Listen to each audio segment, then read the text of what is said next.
You wake in darkness, so complete it feels like cloth pressed against your eyes. There is no light, not yet.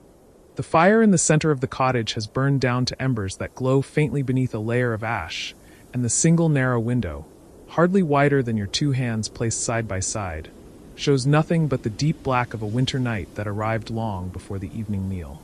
The cold has found its way inside. You feel it against your face, a presence that seems to breathe, patient and unrelenting, waiting at the edges of the room where the warmth cannot reach. It slides along the packed earth floor. It curls around the base of the door, which fits poorly in its frame.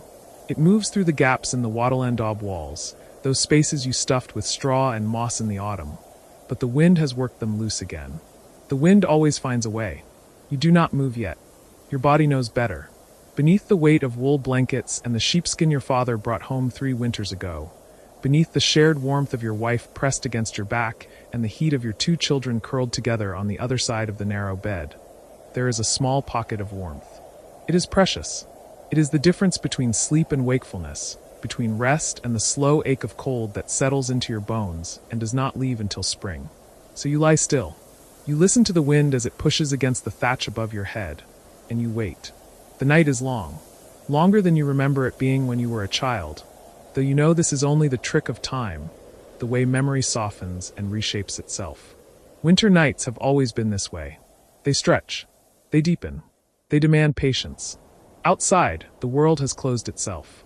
The fields lie frozen beneath a thin crust of snow. The forest to the east stands black and silent.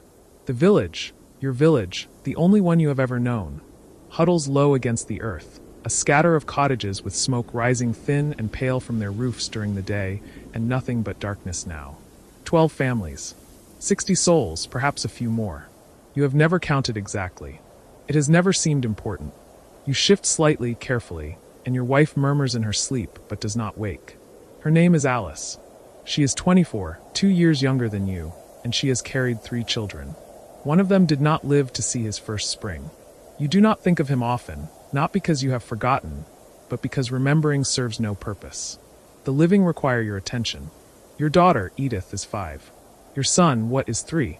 They sleep between you and the wall, the warmest place in the cottage, and you have built the bed so that it stands slightly raised from the floor, away from the cold that pools and settles in the lowest places. Your eyes adjust slowly. You begin to see shapes. The curve of the roof beams, dark and solid above you. The corner where the grain sacks are stacked, sealed as tightly as you could manage against the mice.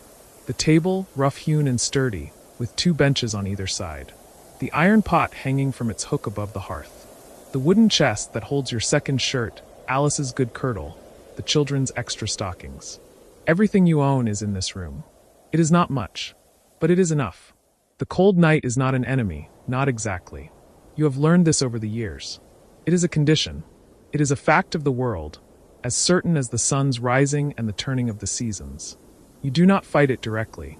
You accommodate it. You prepare for it. You endure it.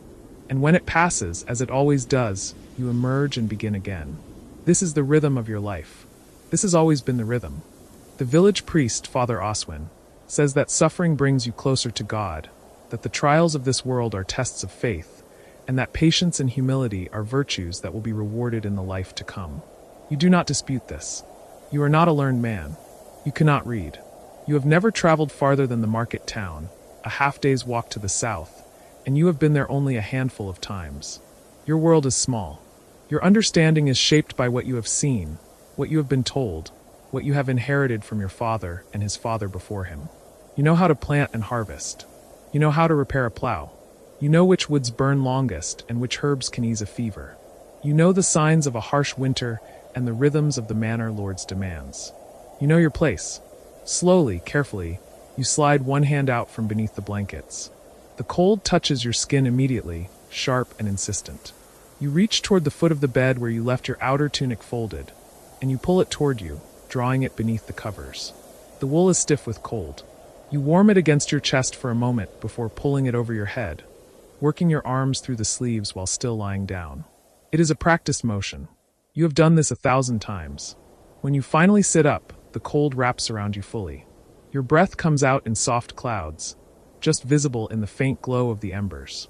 The air smells of smoke and damp wool, and the faint sour tang of the straw mattress.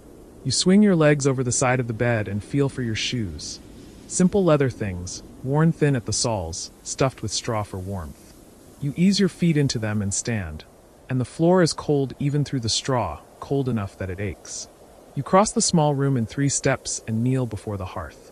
The embers are still alive, buried beneath the ash. This is important.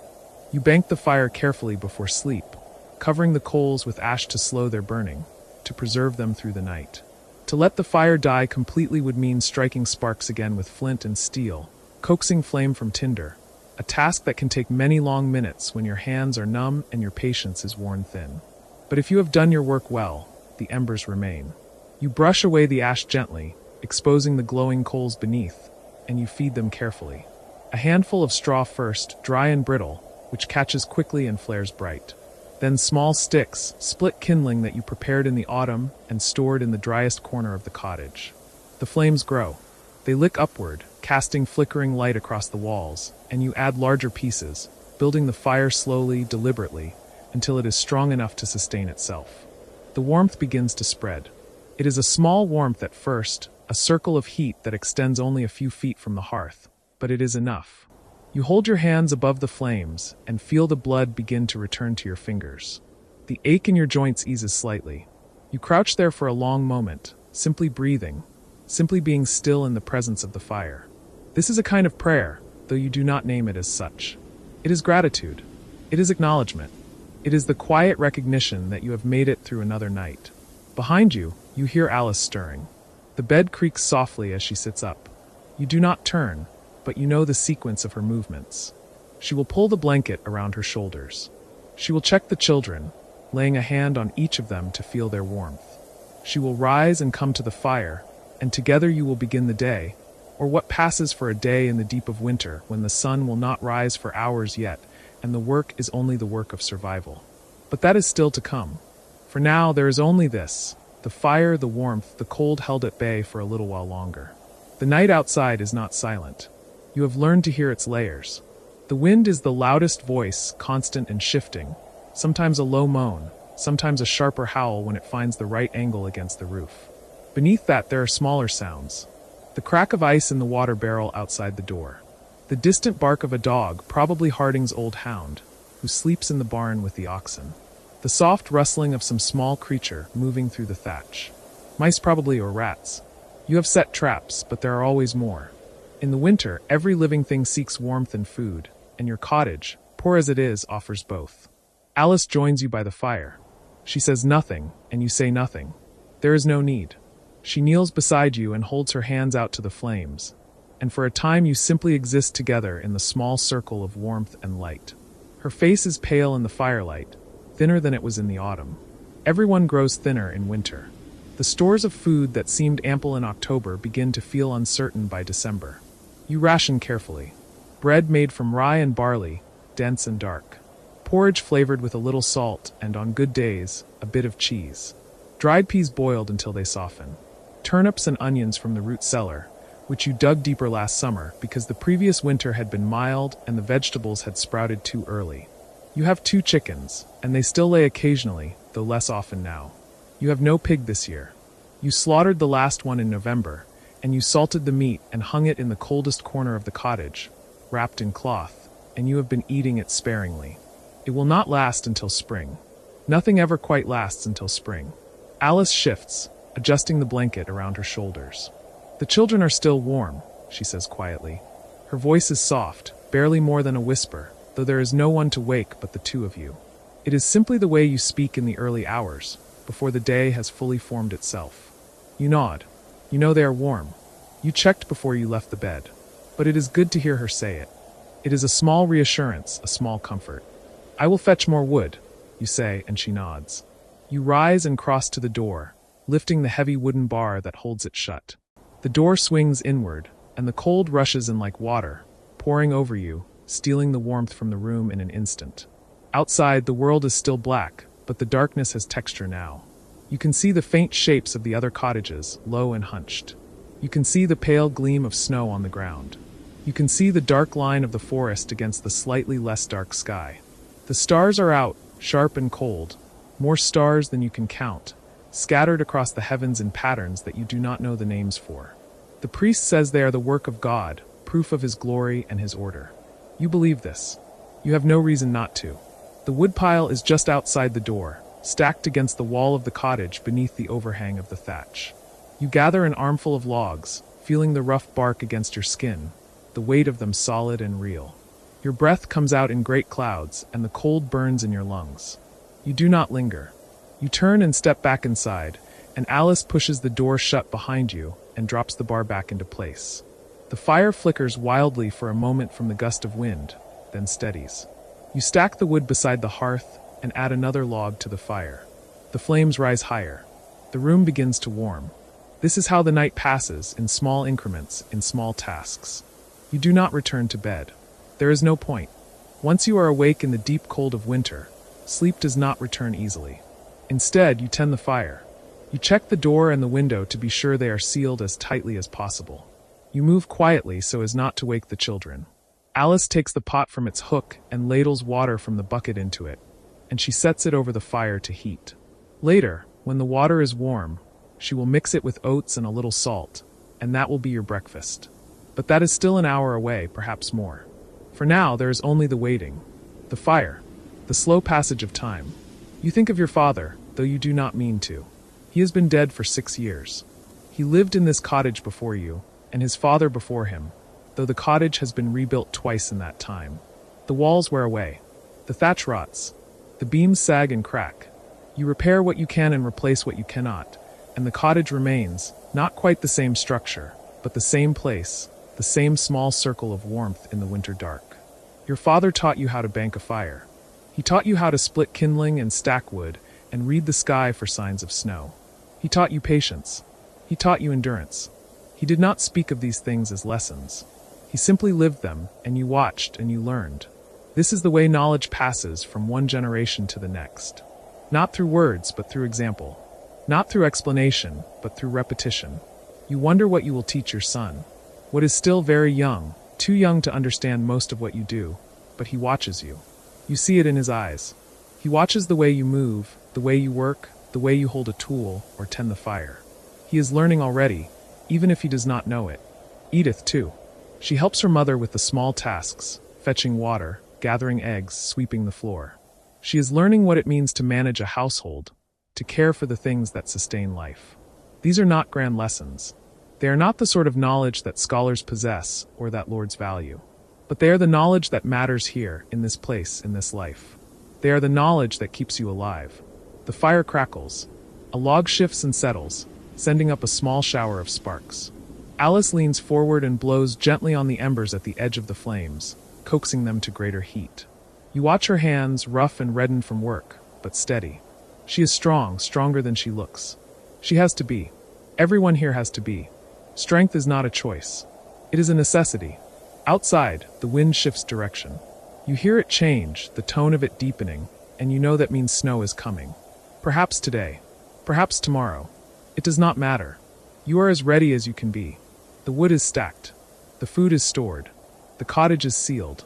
There is nothing more to be done except endure, and you are good at enduring. You have been doing it all your life. The darkness beyond the window begins, very slowly, to change. It is not yet dawn. It will not be dawn for some time. But the absolute blackness softens, becomes something closer to deep gray. The stars begin to fade. The world begins to take shape again, emerging from the night in gradual degrees. And you sit by the fire, and you wait, and you are alive, and that is enough. You remember the first time you truly understood cold. Not the discomfort of a chilly morning or the bite of autumn wind, but the deep, bone-settling cold that arrives in late November and stays until March. That understanding came gradually, as all important knowledge does in the village, passed down not through formal teaching, but through the quiet repetition of days, through watching your mother's hands work and your father's careful preparations, through the collective memory of survival that lives in every action taken as the light fails earlier each afternoon. The cottage you call home sits near the edge of the village, close enough to hear the church bell, but far enough that the sound arrives softened, almost gentle, by the time it reaches your ears. It is not a large dwelling. Few are in this place where most families work land they do not own. but it has stood for longer than your grandfather's grandfather could remember, its walls thick with centuries of repair, each generation adding what they could. A patch of wattle and daub here, fresh thatch above when spring allowed, stones repositioned in the foundation when winters freeze and thaw work them loose. The cottage holds the shape of all those years, all those hands, all those winters survived. The walls themselves tell the story of preparation that cold weather demands. You run your hand along the interior surface now, in these shortened days of December, and feel where your father and older brother spent weeks in autumn pressing new daub into the wattle frame, filling every gap they could find. The mixture, mud and straw and dung mixed with water until it reached the right consistency, neither too wet nor too dry, has hardened now in the cold, creating a barrier between your family and the wind that moves across the fields like something alive and searching. You remember the smell of that work, earthy and animal and somehow honest. The way the mixture felt cool against your hands as you helped press it into smaller gaps that adult fingers could not reach. The preparation for winter begins long before winter arrives. This is perhaps the most fundamental truth of peasant life, the rhythm that governs everything from planting to harvest to the 100 small tasks that fill the days between.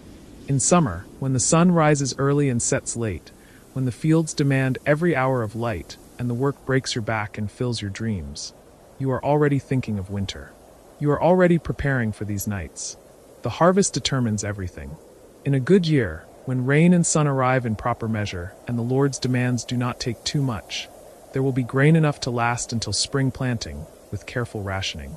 In a bad year, and bad years come more often than anyone wishes, choices become stark, and the winter nights grow longer in ways that have nothing to do with the sun's path across the sky. This year has been neither terrible nor abundant, simply adequate, which means careful attention to every resource, every bit of fuel, every scrap of food, every method of keeping warm that does not require what you cannot spare. Your family shares this space with 8 souls. Your parents, your father's elderly mother, your older brother and his young wife, your 2 younger sisters, and yourself. 8 bodies, 8 sets of needs, 8 sources of warmth when pressed together, 8 mouths that must be fed throughout the months when nothing grows. The arithmetic of winter is simple and brutal.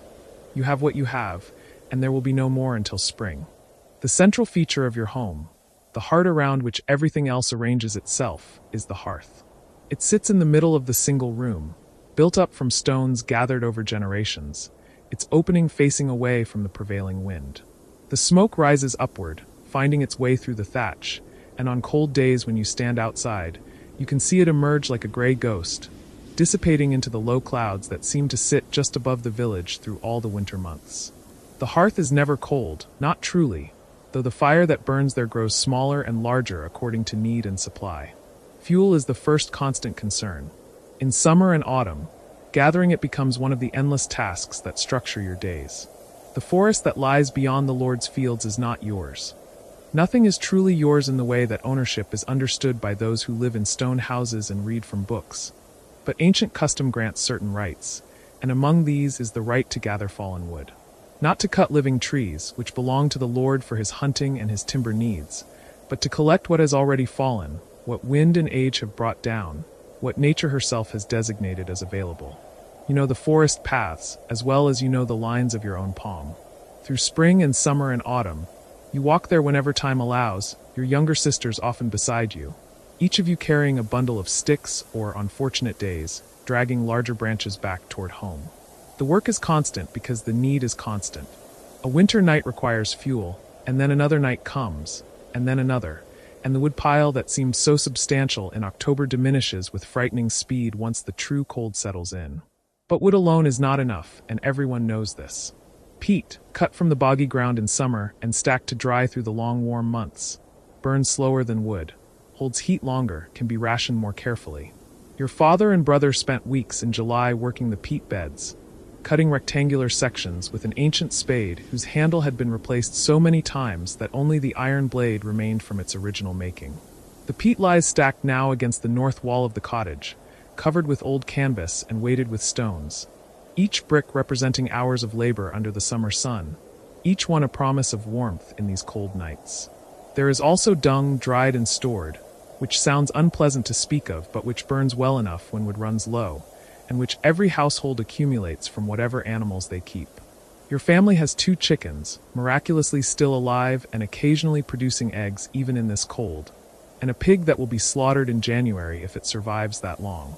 The pig lives in a small shelter attached to the cottage's south wall, and its body heat, modest as it is, provides a measure of warmth to the wall it shares with your living space. You think about that pig often now, the dual nature of its existence. Warmth now, food later, both essential, both temporary.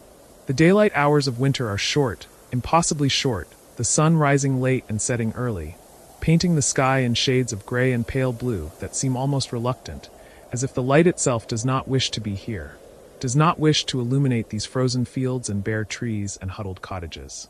You wake in darkness, do the morning tasks in darkness or the thin half-light of dawn, work through the brief hours of day, and then face the long descent into night again.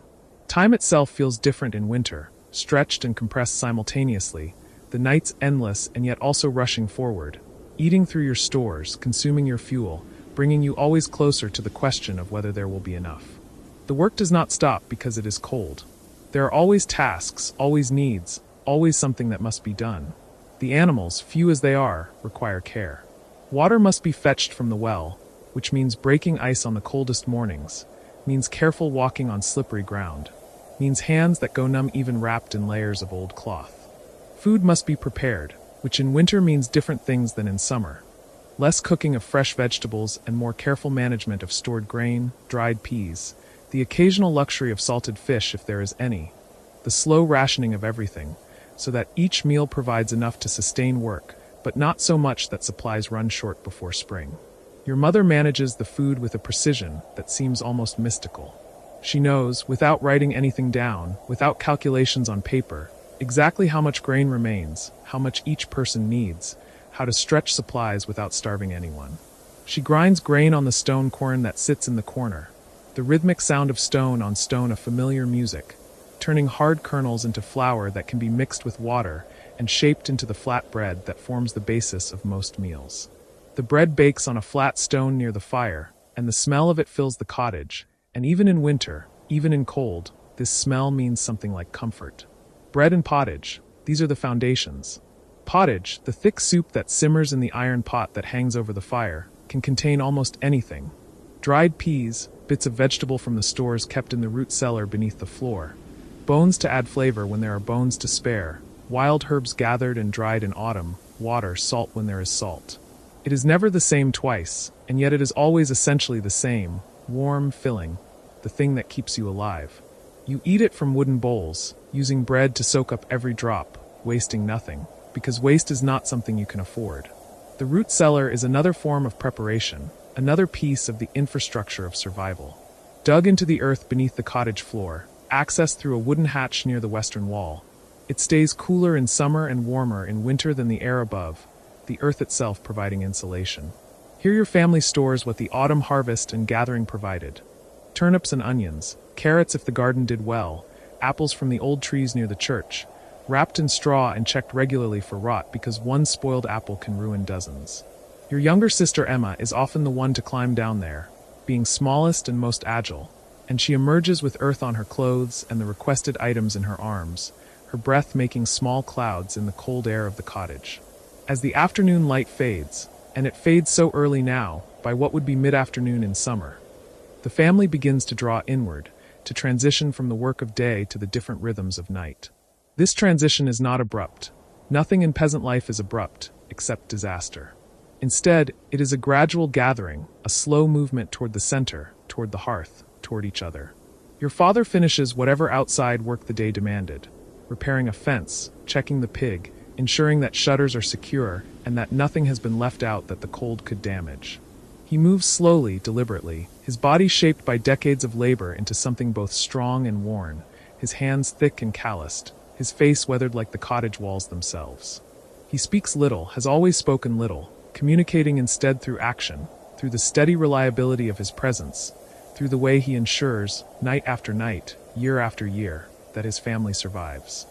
Your grandmother sits closest to the fire, always, her place secured by age and custom, and the understanding that she has survived more winters than anyone else in the cottage and deserves whatever warmth can be provided. She is small now, seems to shrink a little more each year. her body returning gradually to the earth that gave it birth. Her hands never stop moving, knitting or spinning or mending, always working, even as her eyes grow dim and her back curves further forward.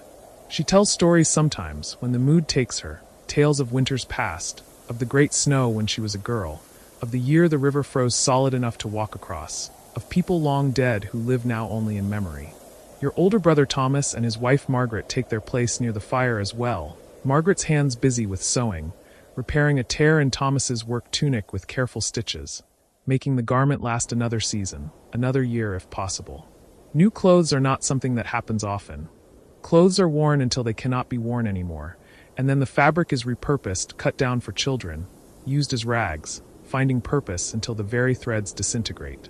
Margaret is pregnant, though it is early yet, and she moves with a careful quality, as if aware of the precious cargo she carries, as if conscious that bringing a child into the world in winter is a dangerous proposition, that many babies do not survive, that many mothers do not survive, that this is simply another risk among the many risks that make up life.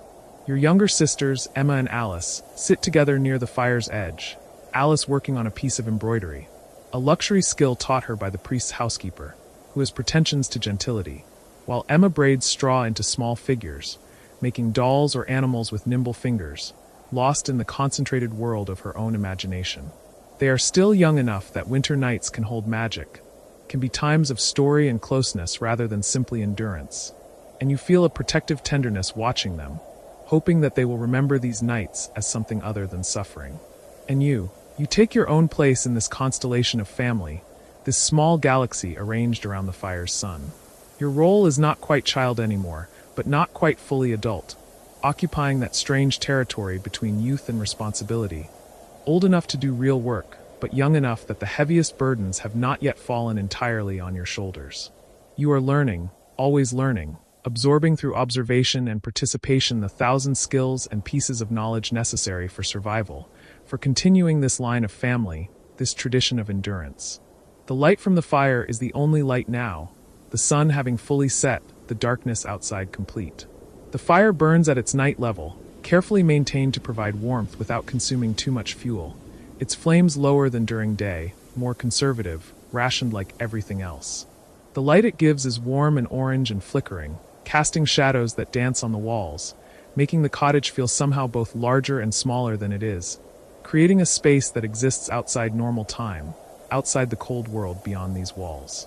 This is the moment when the night truly begins, when the family has gathered completely, when the outside world with its demands and dangers has been shut away, when all that exists is this room, these people, this fire, this fragile warmth maintained against the pressing cold. Your mother moves to the pot hanging over the fire, stirring the pottage that has been simmering all afternoon, the smell of it mixing with the smoke and the wool and the human scent of 8 bodies in close quarters. She ladles it into bowls, moving with practiced efficiency, serving your father first by custom, then your grandmother, then working through the hierarchy of age and need that requires no discussion because everyone knows their place in it. The bread comes out, still warm from baking, and is broken and shared, and for a time the only sounds are eating, the small domestic sounds of wooden spoons against wooden bowls, of quiet chewing, of breath and presence. The meal is simple but sufficient, and when it is finished, when the bowls have been wiped clean with the last of the bread and set aside to be washed tomorrow when the light returns, the family settles into the evening's true pattern. The long hours between dinner and sleep, the heart of the winter night, the time that must be filled with something, with anything, to make it bearable. This is when the real question of winter nights reveals itself. What do you do with all this darkness? In summer, you would sleep when tired and wake with the sun, the rhythm of work and rest following the natural cycle of light. But in winter, if you slept all the hours of darkness, you would sleep perhaps 14 or 15 hours, which is too much, which leaves the body stiff and the mind clouded. And so you must be awake, must fill these hours somehow, must create purpose and activity in the darkness because the alternative is to simply endure, to sit silent and motionless until sleep finally comes. And that way lies a different kind of death, a death of spirit rather than body.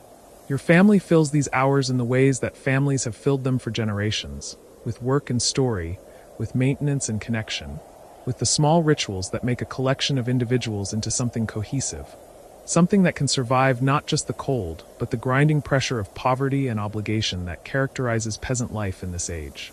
The fire is the center, always, and around it the work continues.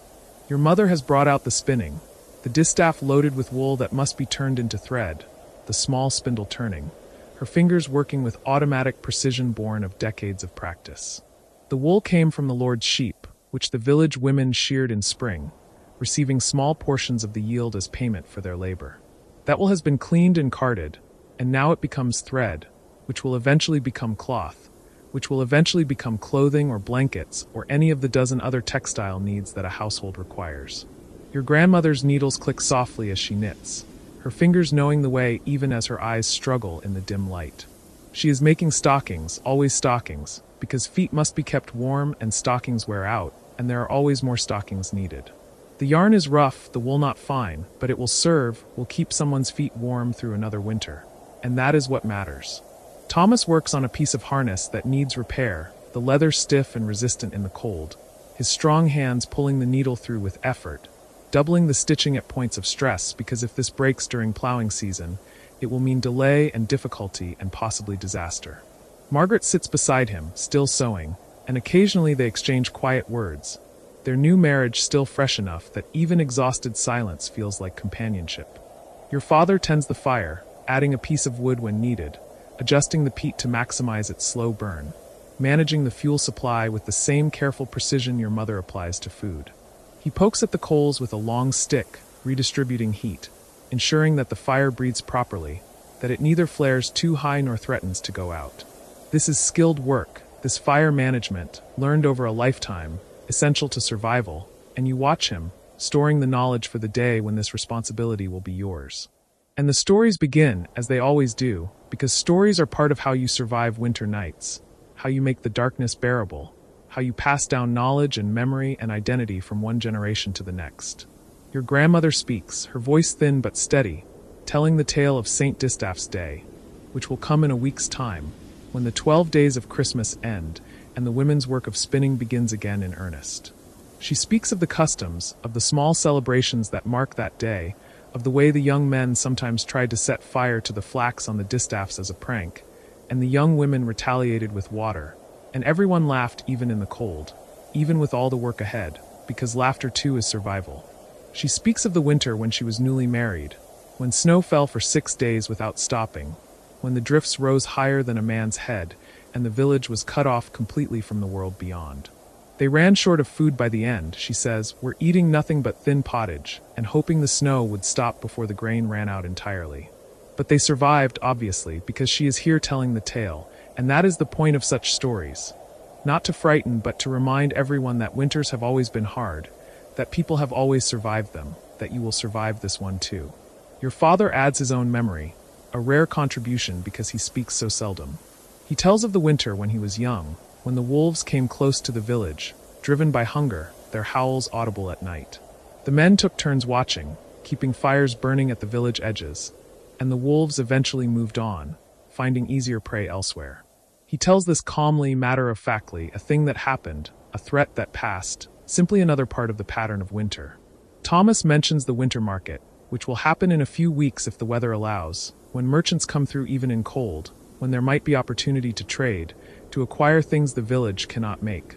Salt if there is salt, perhaps needles or other metal goods, perhaps news from the wider world. Everyone listens to this with interest because the market is an event, a breaking of routine, a reminder that the world extends beyond this village and its fields.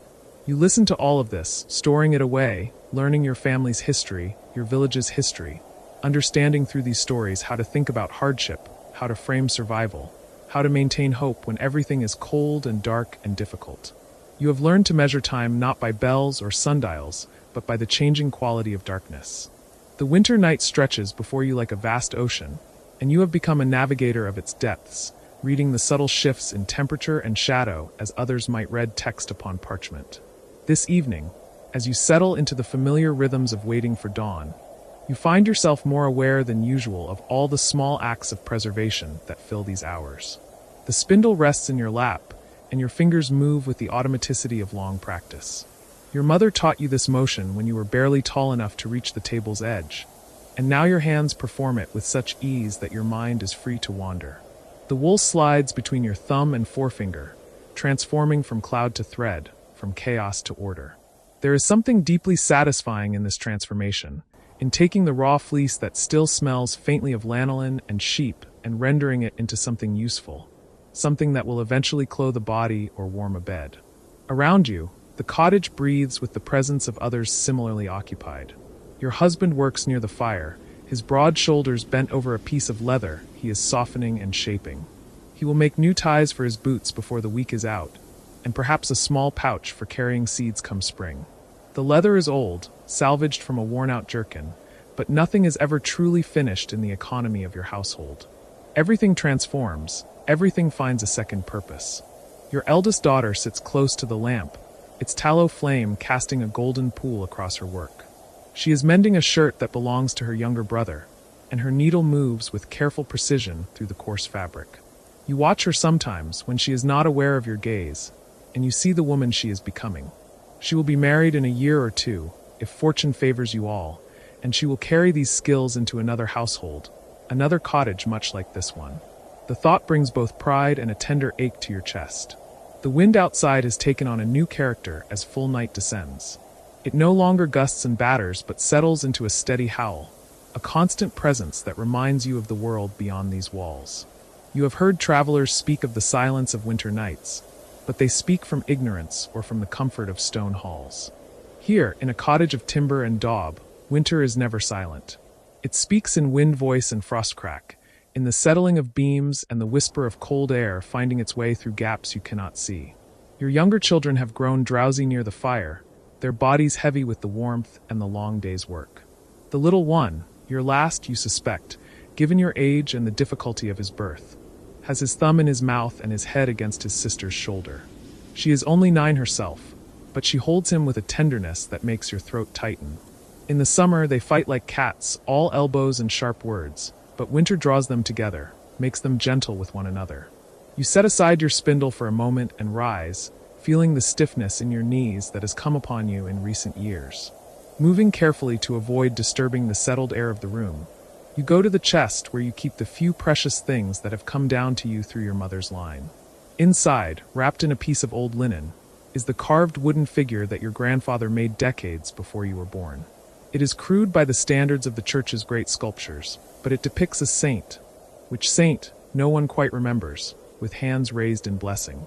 You carry it back to your seat and hold it in your palm, feeling the smoothness of wood worn by many hands. Your grandmother held this, and her mother before her. It has presided over births and deaths, over meals and prayers, over countless nights exactly like this one. There is comfort in that continuity, in knowing that you are part of an unbroken chain stretching backward through time and forward into a future you will not see. Your husband glances up and sees what you hold. He does not speak, but his eyes soften, and he gives you a small nod. He understands. There are nights when the weight of survival seems too heavy, when the cold presses too close and the darkness feels too vast. On such nights, these small tangible links to the past remind you that others have endured, that spring always comes, that the wheel turns. You place the figure on the small shelf near the fire, where it can watch over the family through the night. Your youngest son sees it and smiles, his eyes already half closed with sleep. For him, the figure is simply part of the landscape of winter evenings, as natural and necessary as the fire itself. Returning to your spinning, you find that your fingers have memorized the motions so thoroughly that they begin without conscious thought. The wool slides and twists, accumulates on the spindle's shaft. You will fill this spindle tonight and perhaps start another. By week's end, you will have enough thread to begin weaving the fabric your husband will need for a new shirt. His current one is more patched than original cloth, and though he never complains, you have seen him shiver when the wind cuts through its worn places.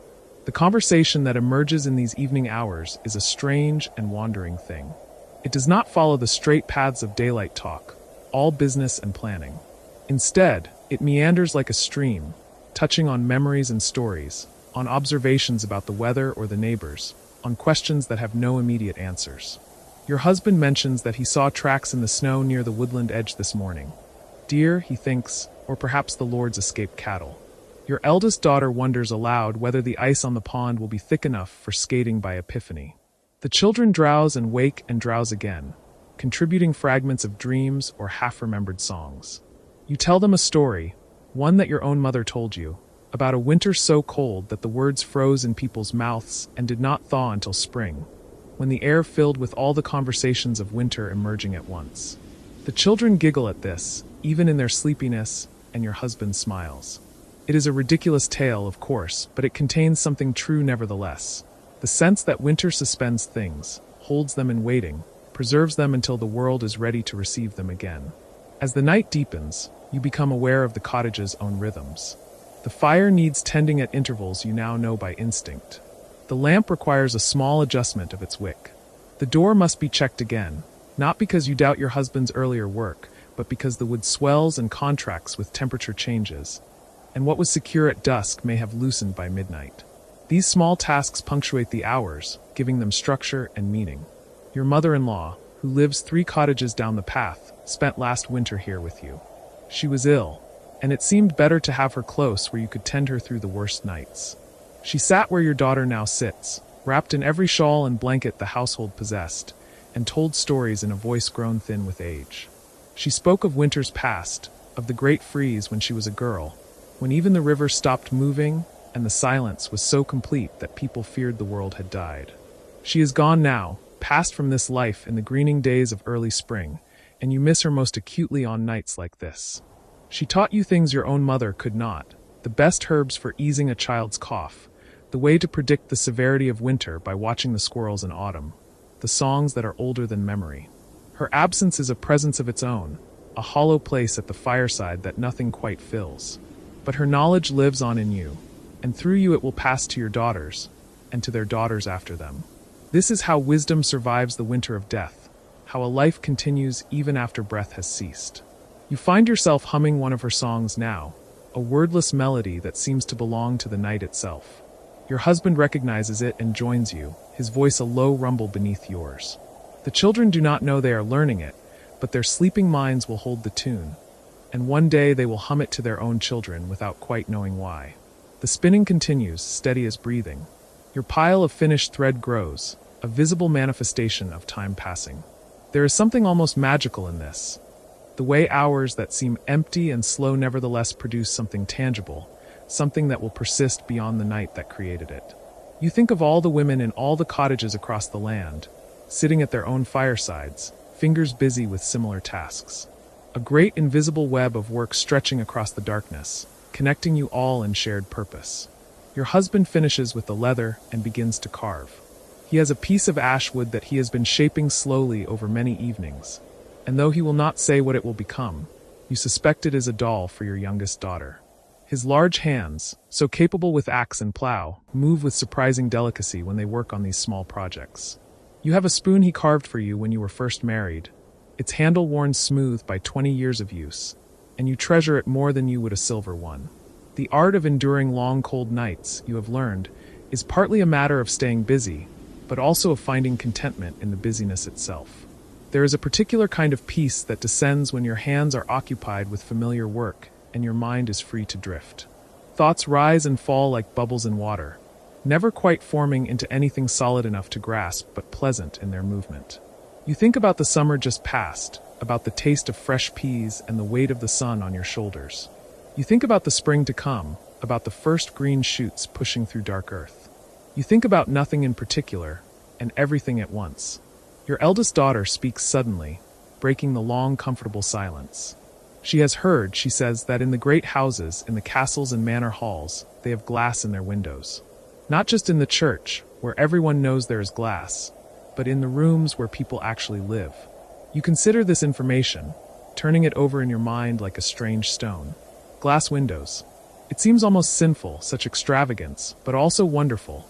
To be able to see out while keeping the cold at bay, to have light without wind. Your husband shakes his head, not in disbelief but in wonder. He says that he once did labor service at the manor house, and he saw there a tapestry that covered an entire wall, depicting a hunt with horses and dogs and nobles in fine clothing. The amount of work such a thing must have required, he says, the thousands and thousands of tiny stitches. It staggers the mind.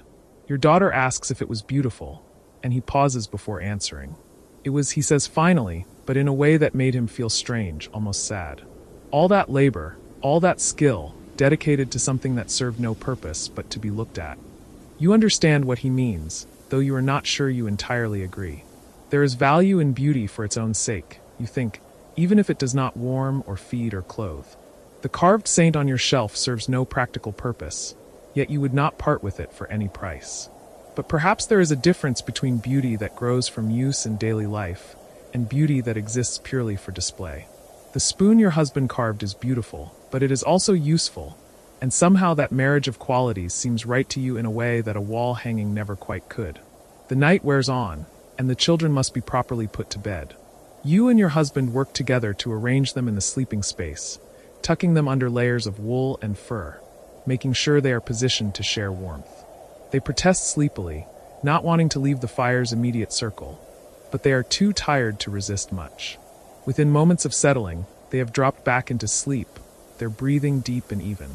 You return to the fireside, but you do not immediately resume spinning. Instead, you simply sit, feeling the heat on your face and the cold at your back, that familiar division of winter nights. Your husband continues his carving, and in the quiet you can hear the tiny sound of blade against wood, a gentle persistent whisper. Outside, the wind rises and falls, never quite ceasing but varying in intensity like waves against a shore. These are the hours when thought goes deep, when the veil between past and present seems thin.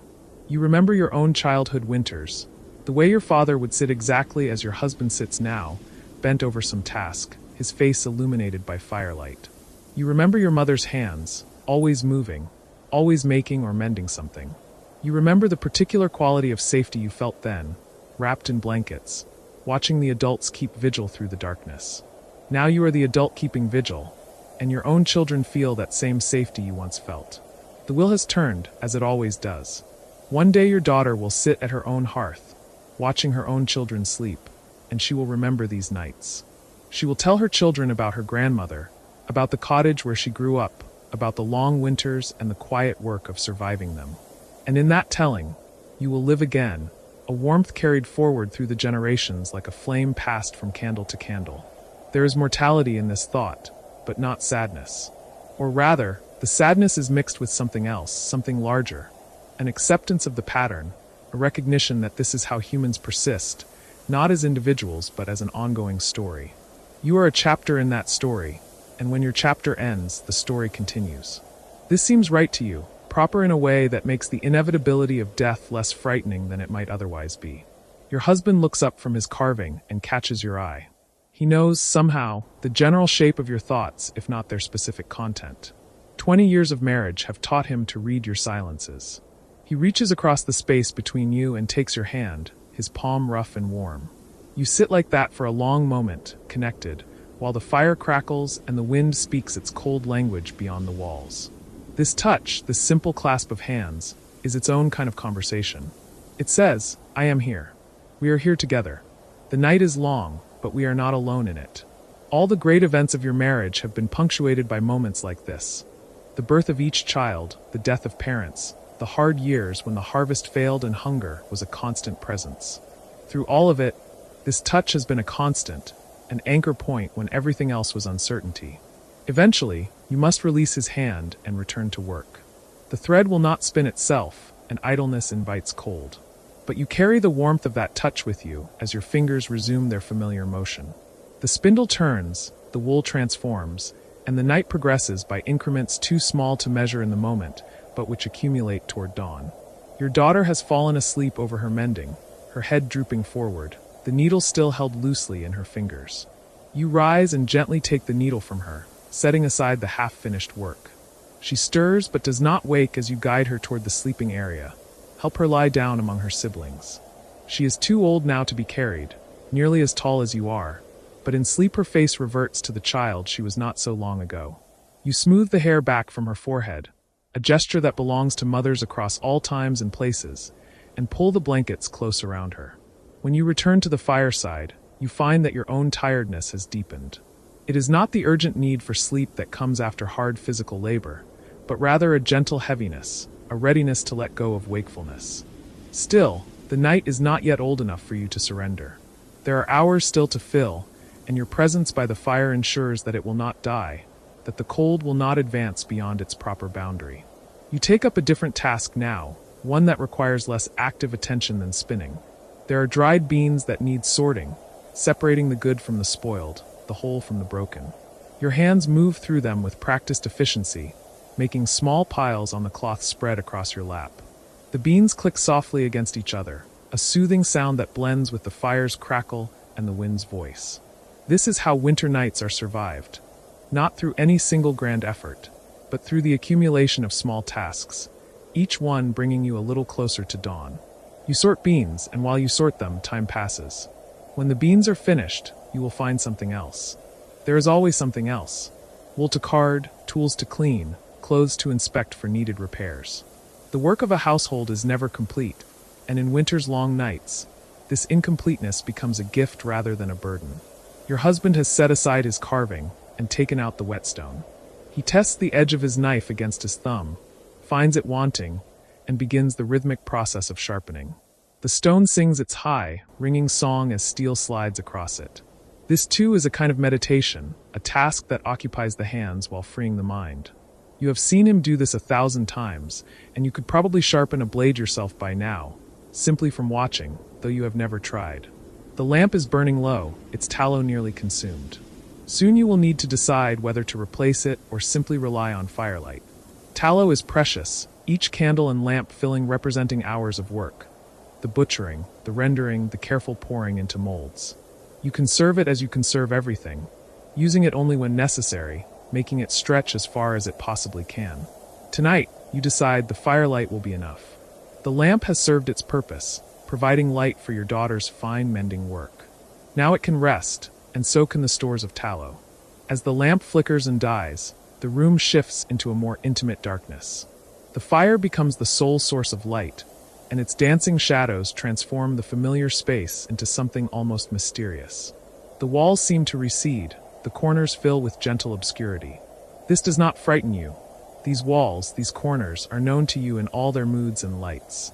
But there is something about firelight specifically that makes even the most ordinary space feel like it exists slightly outside of normal time, in a pocket of reality governed by older, simpler rules. In this light, your husband's face takes on the aspect of all the men who have ever sat by winter fires, tending blades, watching over their sleeping families. In this light, your own hands sorting beans could be the hands of your grandmother, or her grandmother, stretching back through a chain of women so long that its origin is lost in the mists before memory.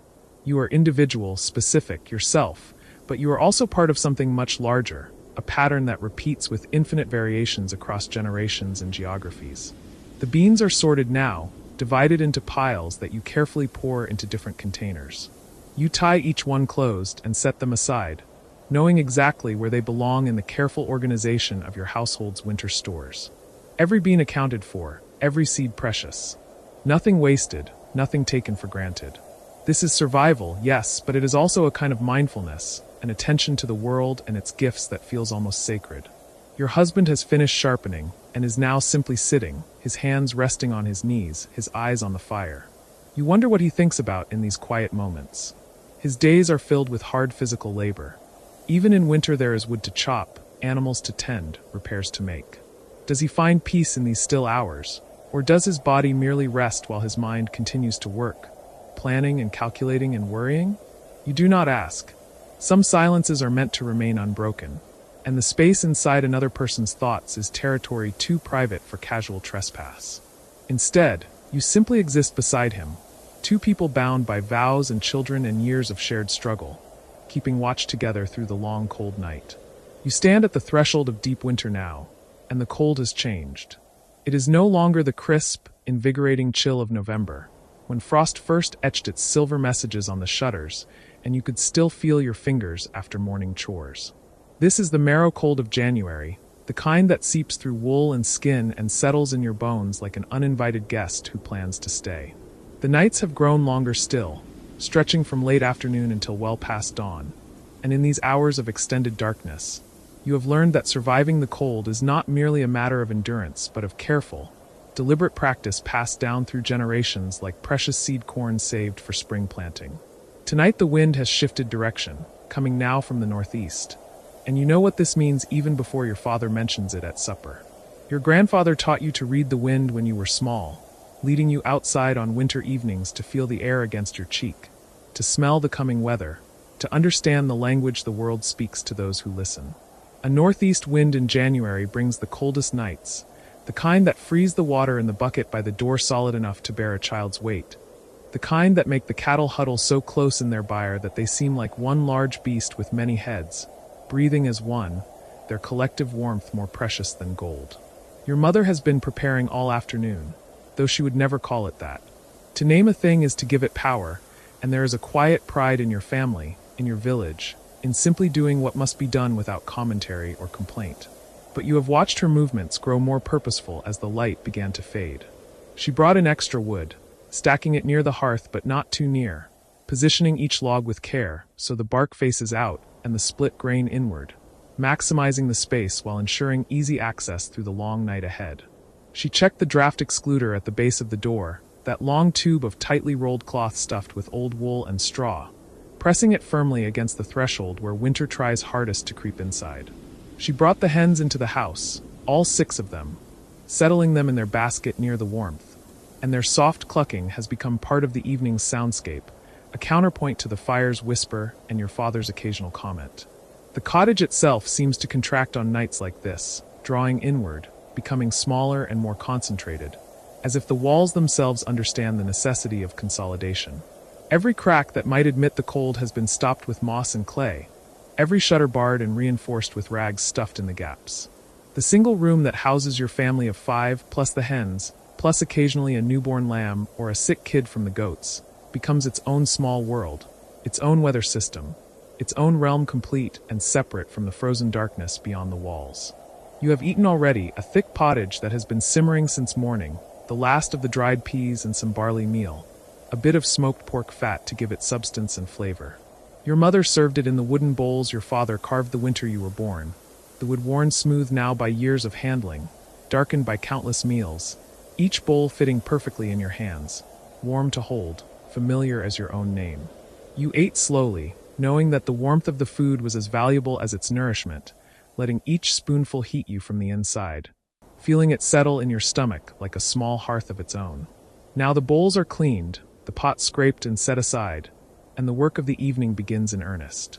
This is the time when you understand most clearly that winter nights are not simply endured but inhabited, filled with purpose and activity that makes the hours pass and keeps the cold at bay through motion and community and the simple, profound act of being together.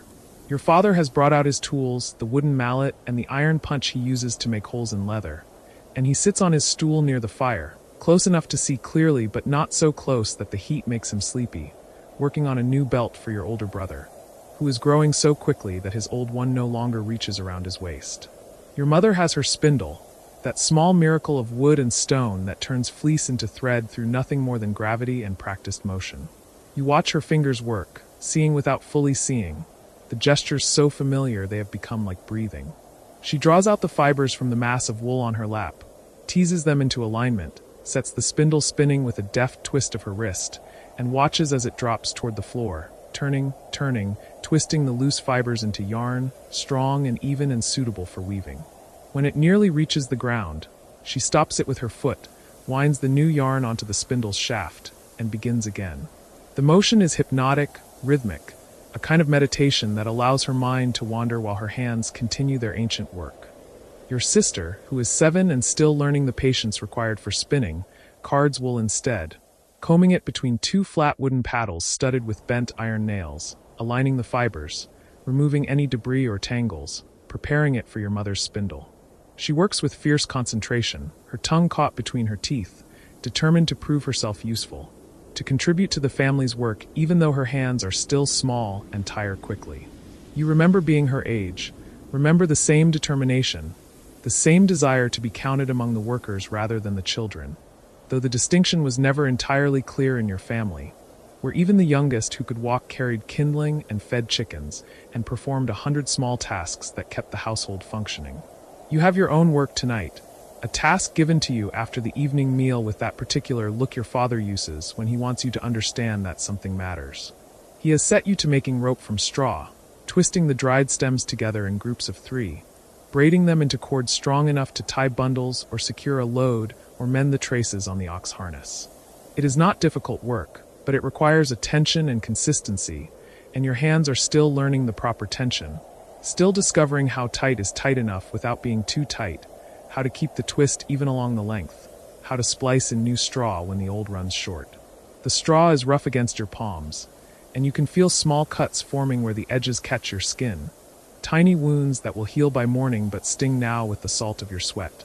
You work by feel as much as by sight, your fingers reading the texture of the straw, sensing when a stem is weak and needs reinforcement, when the braid is uniform and strong. The finished rope coils at your feet, growing slowly, a testament to time invested, to patience rewarded, to the multiplication of small efforts into something useful and lasting.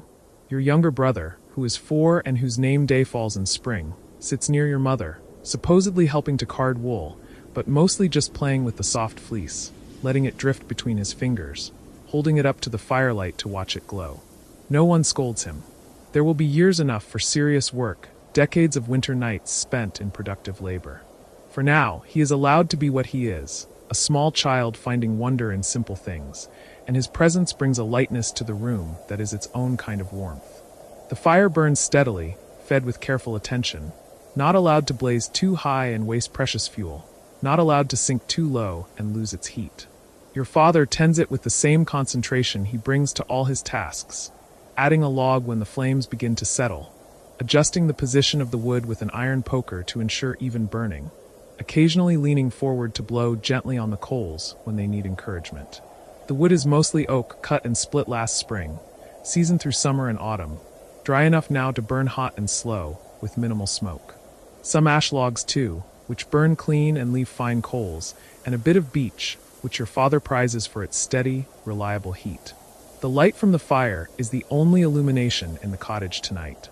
Your family has a single tallow candle, kept for emergencies or for times when fine work absolutely requires it, but it remains in its place on the high shelf unlit.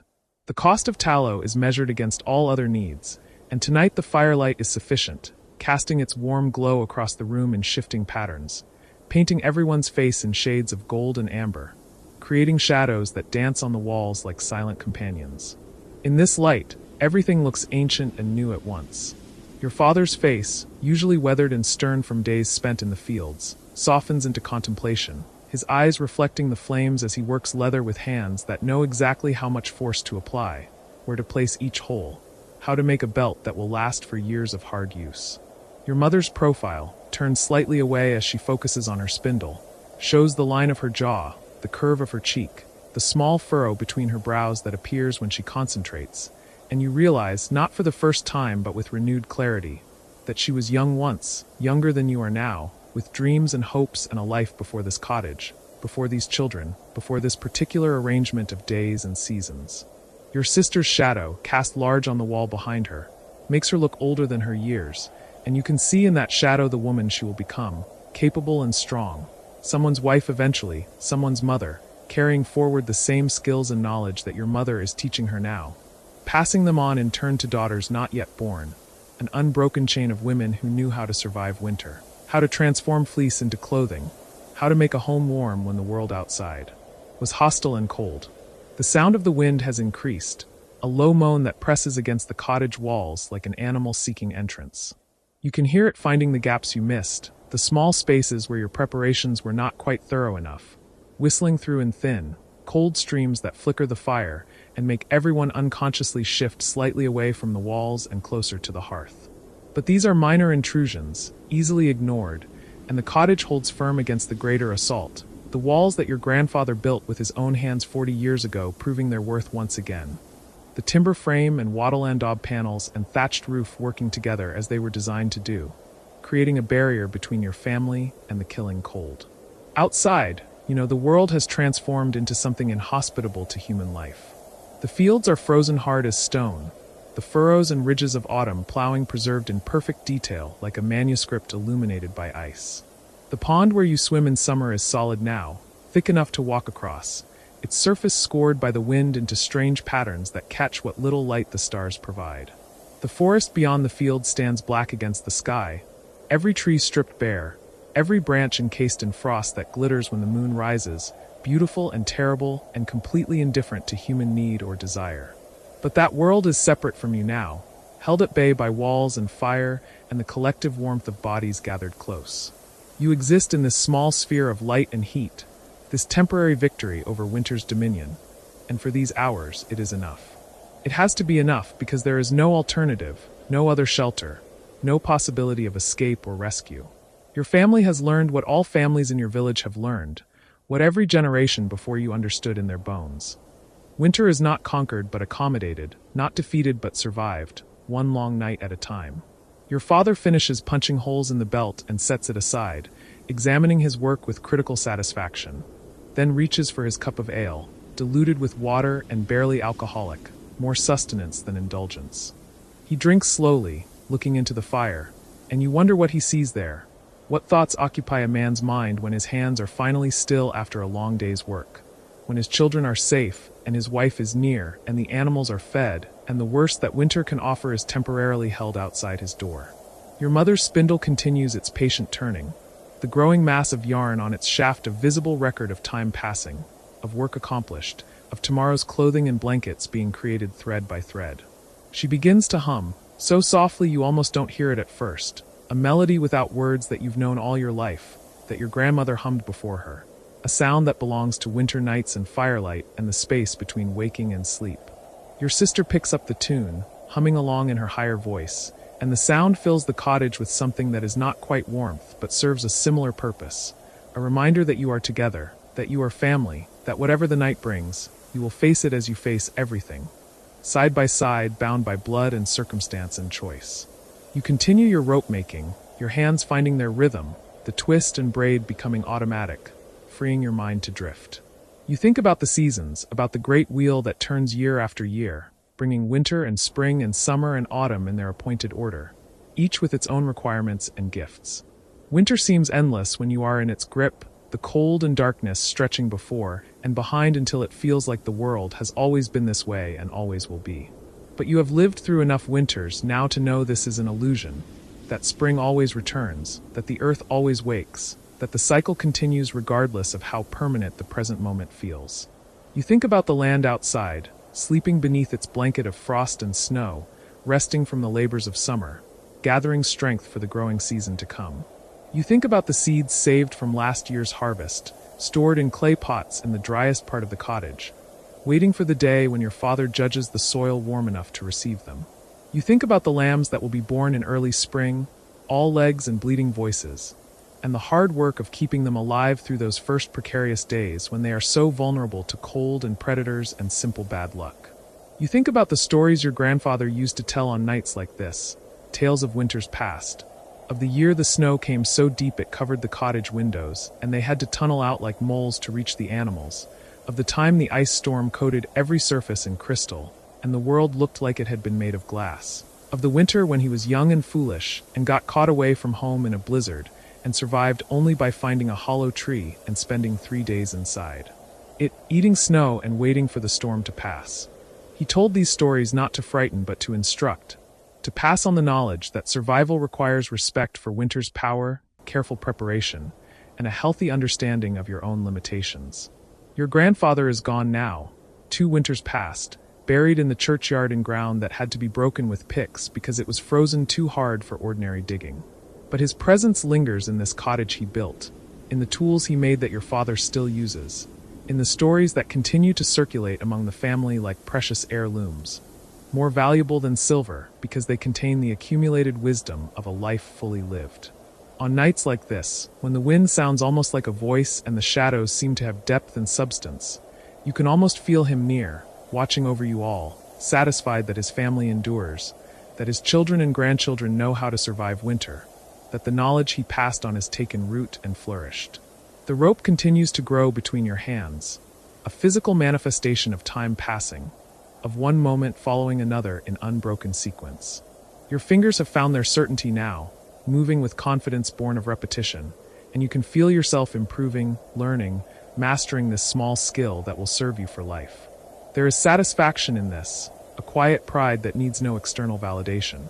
You are becoming competent, capable, a a person who can contribute meaningfully to the family's welfare, and this matters more than you can easily express. Your younger brother has fallen asleep against your mother's side, his small body relaxed completely, his breathing deep and even, one hand still clutching a bit of fleece.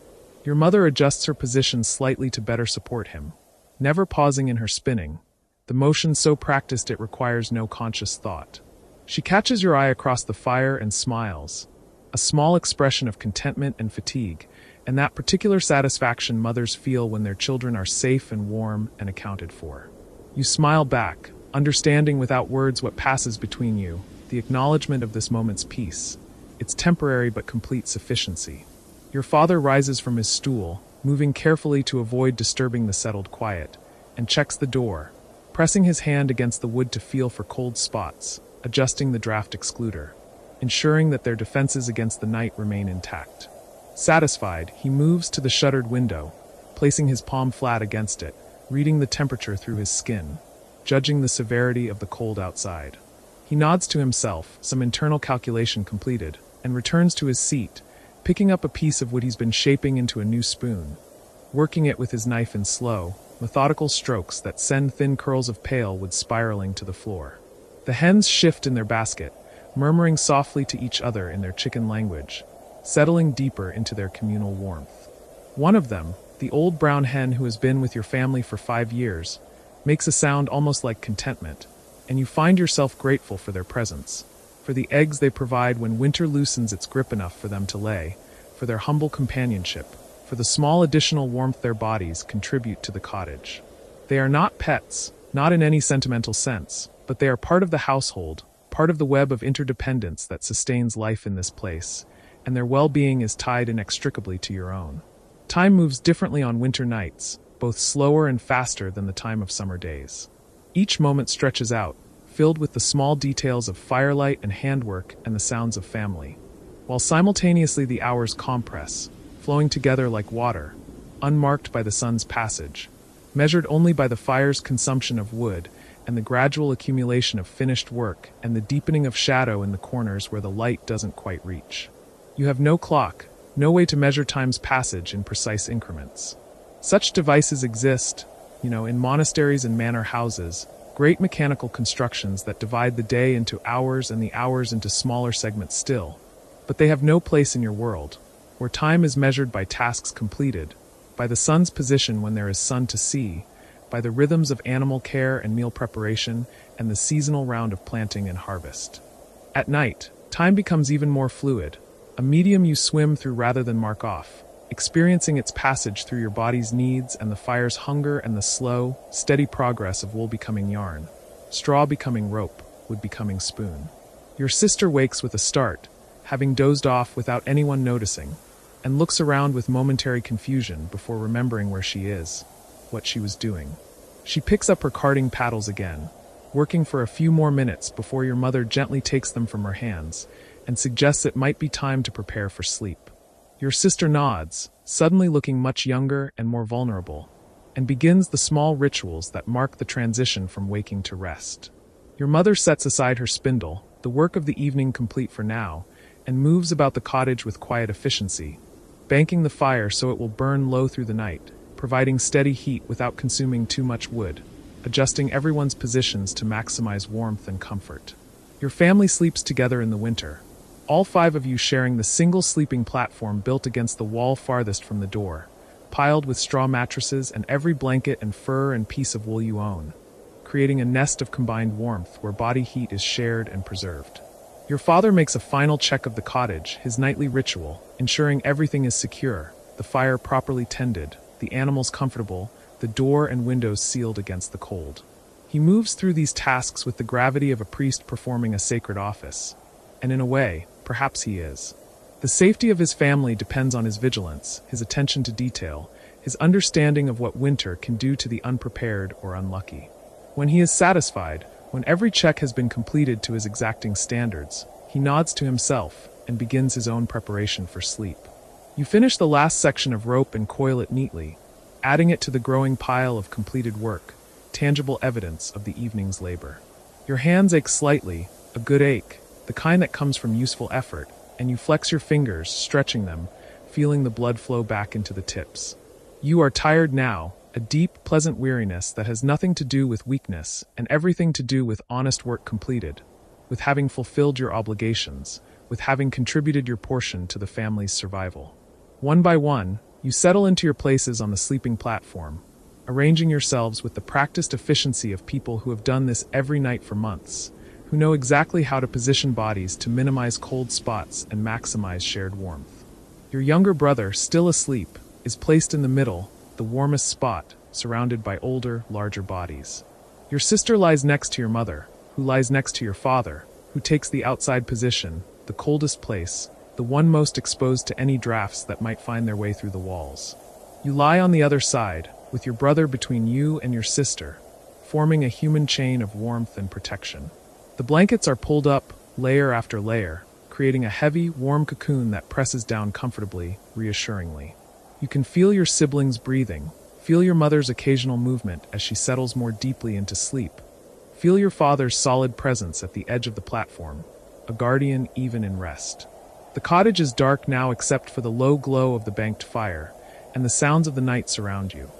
Wind against walls, timbers creaking as they contract in the cold, the soft murmur of hens dreaming whatever dreams chickens dream, the whisper of ash settling in the hearth. You lie still, feeling the warmth build under the blankets, feeling your body begin to relax into sleep. But for a few moments more you remain conscious, aware, present to this experience of family and safety and survival.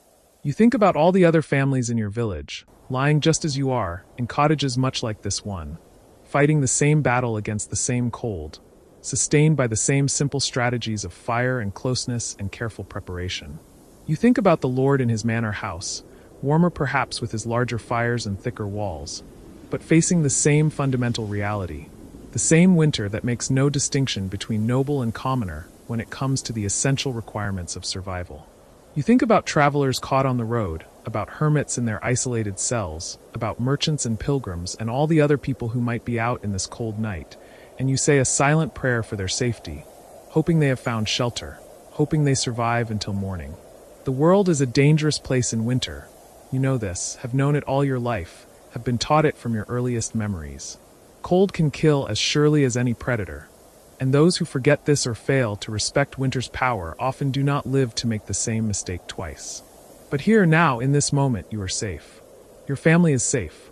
You have food, fire, shelter, and each other. And these things together are enough to see you through the night. Tomorrow will bring its own challenges, its own work, its own requirements. The cold will still be there, waiting, patient as stone. But tomorrow is not your concern right now. Right now, your concern is simply this: to rest, to sleep, to gather strength for whatever comes next, to trust in the walls your grandfather built, and the preparations your parents made, and the simple, stubborn persistence of human life even in the face of winter's worst. Your breathing slows, deepens, begins to synchronize with the breathing of your siblings, creating a rhythm that is almost musical, a soft counterpoint to the wind's song outside. You can feel consciousness beginning to slip away, the boundary between waking and sleeping growing thin and porous, and you let it happen, surrendering to the body's need for rest, to the darkness that brings its own kind of warmth, to the dreams that wait just beyond the edge of thought. The last thing you notice before sleep claims you completely is the sound of your father's breathing, steady and strong, a sound you have heard every night of your life, a sound that means safety and continuation and the promise of morning, however distant it might seem. And with that sound in your ears and the warmth of your family around you and the long cold night stretching ahead, you finally, gratefully, let go, and sleep takes you down into its own darkness, which is nothing like the darkness outside, but is instead a place of rest and restoration and dreams of spring. The cottage holds you all through the night, faithful as always, a small island of warmth in an ocean of cold, and the fire burns low but never goes out, tended even in sleep by your father's unconscious awareness, his body waking just enough at the necessary moments to add another log, to keep the flames alive, to maintain the barrier between your family and the winter that waits just beyond the walls, patient and powerful and absolutely certain that its time will come again, as it always has, as it always will, world without end. You wake before dawn on the morning after the longest night, though the word wake feels imprecise for what happens. You simply find yourself aware again, surfacing from a depth of sleep so complete it felt like being held beneath dark water. The cottage is still profoundly dark, but there is a quality to this darkness that differs from the middle night black, a thinning at the edges, a sense that somewhere beyond the shuttered window and the thick stone walls, the world is preparing to remember light. The fire has burned down to almost nothing, just a bed of embers glowing faintly orange beneath a blanket of ash, and the cold has crept back into the room with the patient inevitability of water seeping through stone. Your breath clouds before your face, and you can feel the chill against your cheeks and the tip of your nose.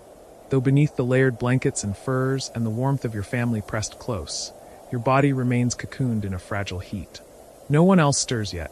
Your wife breathes steadily beside you, her face barely visible in the ember glow, peaceful in sleep in a way she rarely appears during the waking hours when the endless tasks of survival occupy her hands and thoughts. Your children are tangled together like a litter of puppies, seeking warmth instinctively even in unconsciousness, and you can see the smallest one's hand curled against her brother's shoulder, tiny fingers relaxed. For a moment you simply lie still, reluctant to break the spell of this quiet, this suspended interval between the trials of yesterday and the labors that today will certainly bring. In this moment, the world is reduced to breath and ember light and the animal warmth of bodies sheltering one another, and there is something almost sacred in the simplicity of it. But the cold grows insistent, and you know from long experience that lying still will not hold it at bay for much longer. Already you can feel it working its way through the layers, finding the small gaps where fabric separates from fabric, where skin meets air. And there are tasks that cannot wait. The animals must be checked, the fire must be rebuilt, water must be fetched if the well has not frozen solid. The rhythm of survival permits no extended rest, no lingering in the warmth of bed while daylight burns away. So you ease yourself upward, moving slowly to avoid waking the others, and the cold air strikes your face and hands with renewed force as you emerge from the nest of blankets. Your body protests, muscles stiff from sleep and from the work of previous days, joints aching in the particular way they do when winter settles deep into your bones. You wrap a blanket around your shoulders and move carefully across the earthen floor toward the fire. The stones underfoot are brutally cold, and you can feel the chill radiating up through your legs with each step.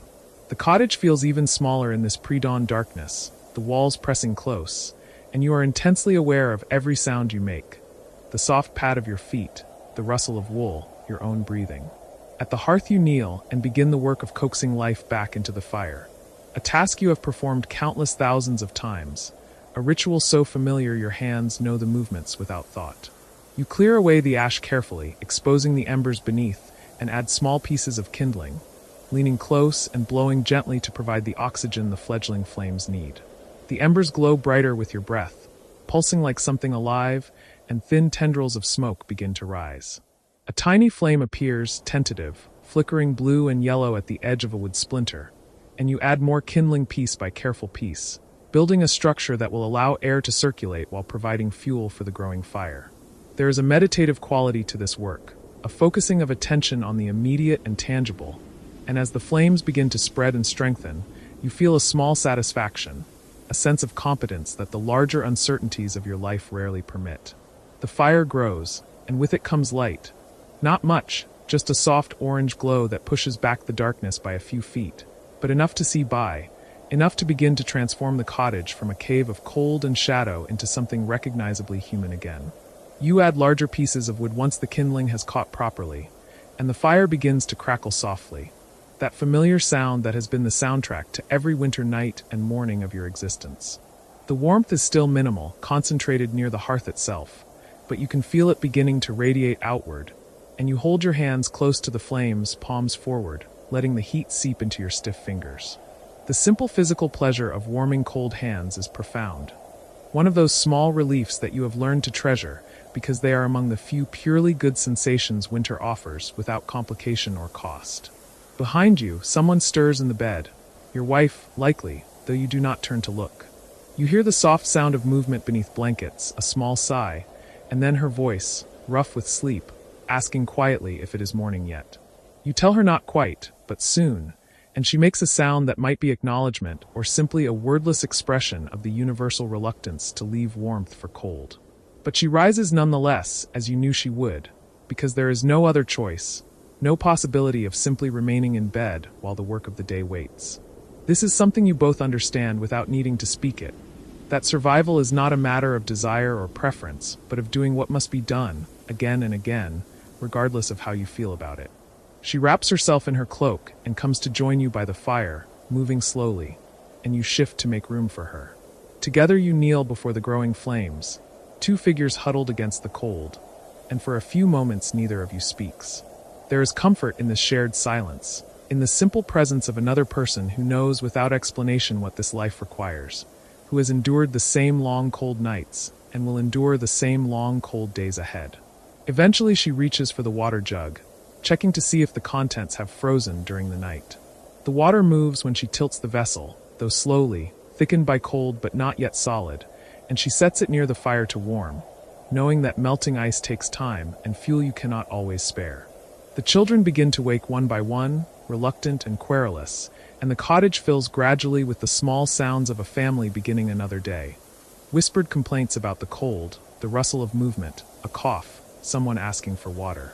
Your wife begins to portion out the morning meal, such as it is. Hard bread saved from yesterday, a thin porridge made from the coarse grain that is all your stores contain at this late point in the winter. There is not enough, there never quite seems to be enough, but there is something, and you gather around the fire to eat while the darkness outside begins its slow transformation into gray dawn. You think, as you eat, about all the other families and all the other cottages scattered across this landscape. Families you know by name and families you have never met, all of them waking to similar mornings, performing similar rituals, facing similar uncertainties. There is something both comforting and sobering in this thought. Comforting because it means you are not alone in your struggle. Sobering because it means the struggle is so vast, so fundamental to the structure of the world that it encompasses nearly everyone you have ever known or heard of. The life of a peasant in winter is not an individual hardship, but a collective condition, something written into the fabric of existence as deeply as the turning of seasons or the rising of the sun. When the meal is finished, you prepare to go outside. This requires its own set of rituals, wrapping yourself in every available layer, pulling your hood low, wrapping cloth around your hands because you have no proper gloves. Your wife does the same, preparing to accompany you to check on the animals, while the older children are instructed to watch the younger ones and keep the fire fed. The youngest protests, wanting to come along, but your wife speaks firmly and the child subsides into sullen acceptance. You understand the desire. The cottage, for all its shelter, can feel confining after days of being trapped inside by weather, and the prospect of even a cold journey outdoors holds a certain appeal. But it is too dangerous, too cold, and the child is too small to withstand what awaits beyond the door. You lift the wooden bar that secures the door and push it open, and the cold that enters is like a living thing, a presence that fills the cottage in seconds, erasing the small warmth you had managed to build. Outside, the world is still locked in winter's grip. The snow lies deep and unmarked except for the narrow paths you have maintained through repeated passage, and the sky is a uniform gray that promises no sun today, no relief from the overcast gloom that has persisted for days. The air is so cold it hurts to breathe deeply, and you can feel it searing your throat and lungs with each inhalation. Your eyes water, tears forming immediately and threatening to freeze on your cheeks. You and your wife move through the snow toward the small shelter where the animals are kept, walking single file in the narrow trench you have carved through the drifts. The world is eerily silent, muffled by snow and cold, and the only sounds are your own footsteps crunching and your labored breathing. You can see your breath as dense clouds of vapor that hang in the air for a moment before dissipating, and you are aware of how much heat your body is losing with each exhalation, warmth escaping into the cold morning air. The shelter comes into view, a low structure of stone and rough timber, drafty and inadequate but better than nothing. The same kind of shelter that every family maintains for the few animals they manage to keep alive through the winter. Inside, the smell hits you immediately, animal warmth and animal waste, hay and damp, and the particular odor of creatures living in too close quarters. But there is also genuine warmth here, heat generated by the bodies of the cow and the 3 sheep and the handful of chickens that represent a substantial portion of your wealth and your hope for surviving until spring. The animals stir as you enter, the cow lowing softly, the sheep pressing toward you in hope of food. You run your hands over them, checking for signs of illness or injury, feeling the solidness of their bodies, the life persisting in them despite everything. They are thinner than they should be, their feed as limited as your own, but they are alive, and that is what matters. Your wife scatters the small amount of hay you can spare, and the animals fall upon it with an eagerness that speaks to their hunger. You clean the worst of the soiled bedding, working quickly because the cold makes lingering impossible, and you check the water trough, which has frozen overnight as you knew it would. You break through the ice with the back of your hand axe, the sound sharp and violent in the quiet morning, and the animals crowd forward to drink. You watch them for a moment, these creatures whose survival is bound up with your own, and you feel a complicated mix of emotions: responsibility, anxiety, a strange affection born from mutual dependence. These animals are not pets, not companions in any sentimental sense, but they are not merely property either. They are fellow sufferers in the long ordeal of winter, and their fates and yours are inextricably linked. When the work is done, you and your wife return to the cottage, moving more quickly now because the cold has penetrated your layers and is working its way toward your core. Inside, the children have managed to keep the fire going, and you shed your outer layers and huddle close to the flames, trying to drive out the chill that has settled into your bones. Your hands ache as they warm, that painful tingling that comes when cold flesh begins to thaw, and you flex your fingers repeatedly, working sensation back into them. Your wife does the same beside you, and you can see that her lips have taken on a faint bluish tinge, that her body is shivering beneath her cloak despite her efforts to control it. The day that follows is much like other winter days. Long stretches of relative inactivity punctuated by necessary tasks. You repair a crack in the daub that has opened in one wall, working the mixture of mud and straw with stiff fingers, trying to seal the gap before more cold air can infiltrate. Your wife spins wool, the steady rhythm of the spindle a constant background sound, while the children occupy themselves with small chores and the kind of restless play that limited space permits. There is no question of going beyond the immediate vicinity of the cottage. The cold is still too intense, the risk too great, and so you remain confined, circling through the same small space, performing the same limited activities, counting the hours until night falls again, and you can justify returning to bed. You think often, during these long winter days, about time and its strange behavior during this season. In summer, the days fly past in a rush of urgent labor. Planting, weeding, harvesting, endless tasks that consume every hour of daylight and leave you falling into bed exhausted. But in winter, time seems to expand and slow, each day stretching out interminably, each hour marked by the gradual movement of thin shadows across the floor or the slow burning down of the fire. You are simultaneously desperate for time to pass, for winter to end and spring to arrive, and yet each individual day feels almost eternal in its unfolding. This paradox is one of winter's particular cruelties. The season you most want to escape is the one that seems to last longest, as if cold itself somehow thickens the substance of time, making it heavier, more resistant to change. Afternoon arrives with no visible change in the light. The gray remains gray, the cold remains cold.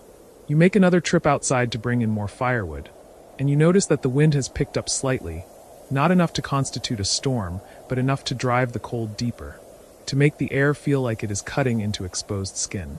You work quickly, gathering an armload of wood and hurrying back inside, but even this brief exposure leaves you chilled and shaking.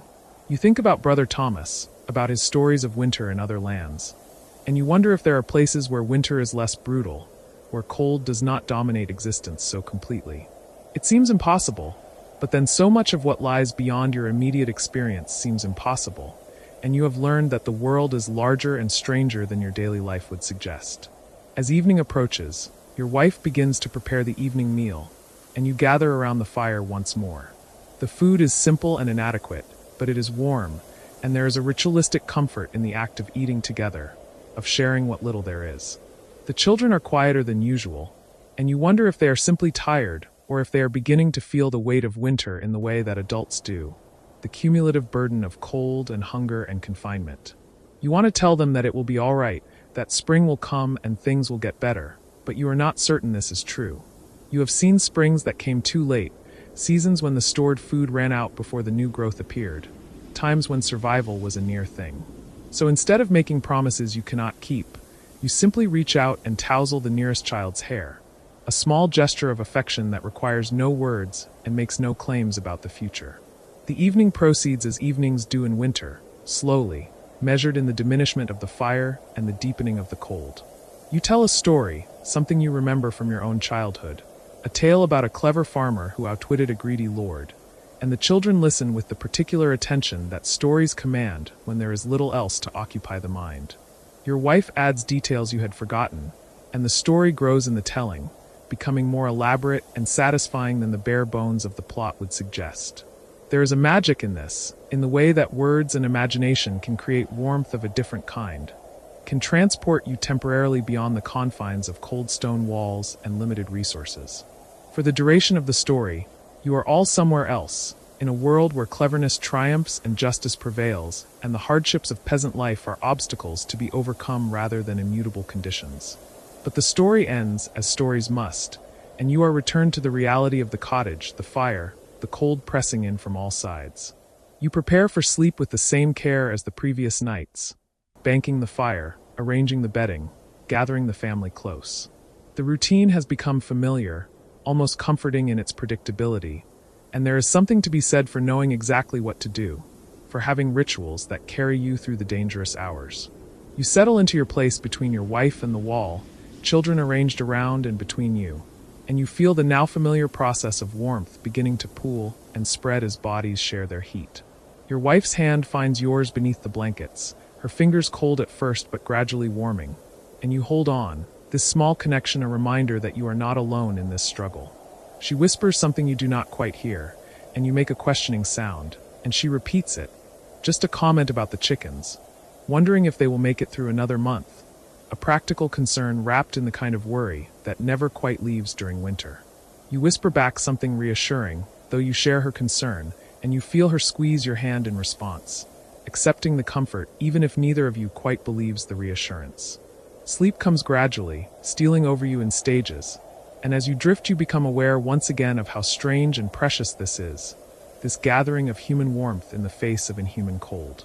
You think about all the generations who have done this before you, all the cold nights endured, all the springs awaited, and you feel yourself part of something larger than your individual life, part of a long chain of survival stretching back beyond memory and forward into an uncertain future. Your ancestors slept through winter nights like this, and if fortune permits, your children and their children will do the same, and the long cold nights will continue to be endured because endurance is what humans do, what you will continue to do as long as breath remains in your body. The darkness deepens and you slip further into sleep, but some part of you remains aware of the cottage around you, of the fire burning low, of the cold waiting beyond the walls. You are not precisely dreaming, but you are not fully conscious either, suspended in that liminal state where thought and sensation blur together, where memory and imagination intermingle.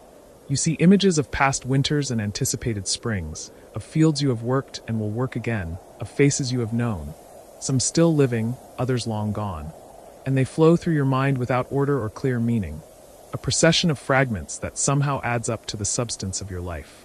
At some point deep in the night you surface briefly, roused by some small sound, or perhaps by nothing more than the natural rhythms of sleep. The cottage is profoundly dark and profoundly quiet, and the cold has intensified in the way it always does in the deepest hours when the fire has burned lowest and the night is furthest from the memory of day or the promise of dawn. You can hear your wife breathing beside you, slow and steady, and the softer sounds of the children's breath, and beneath that the faint whisper of wind outside, moving through the bare branches of the trees and across the snow-covered fields. You lie still, not quite ready to return to full consciousness, simply existing in this moment of awareness, and you are struck by how small you are, how fragile. How much depends on the thickness of stone walls and the persistence of fire and the animal warmth of bodies pressed close. But you are still here. You have survived another day, another night, and that is its own kind of triumph. The battle with winter is measured not in dramatic victories, but in these small persistences, in the accumulation of hours endured and mornings reached.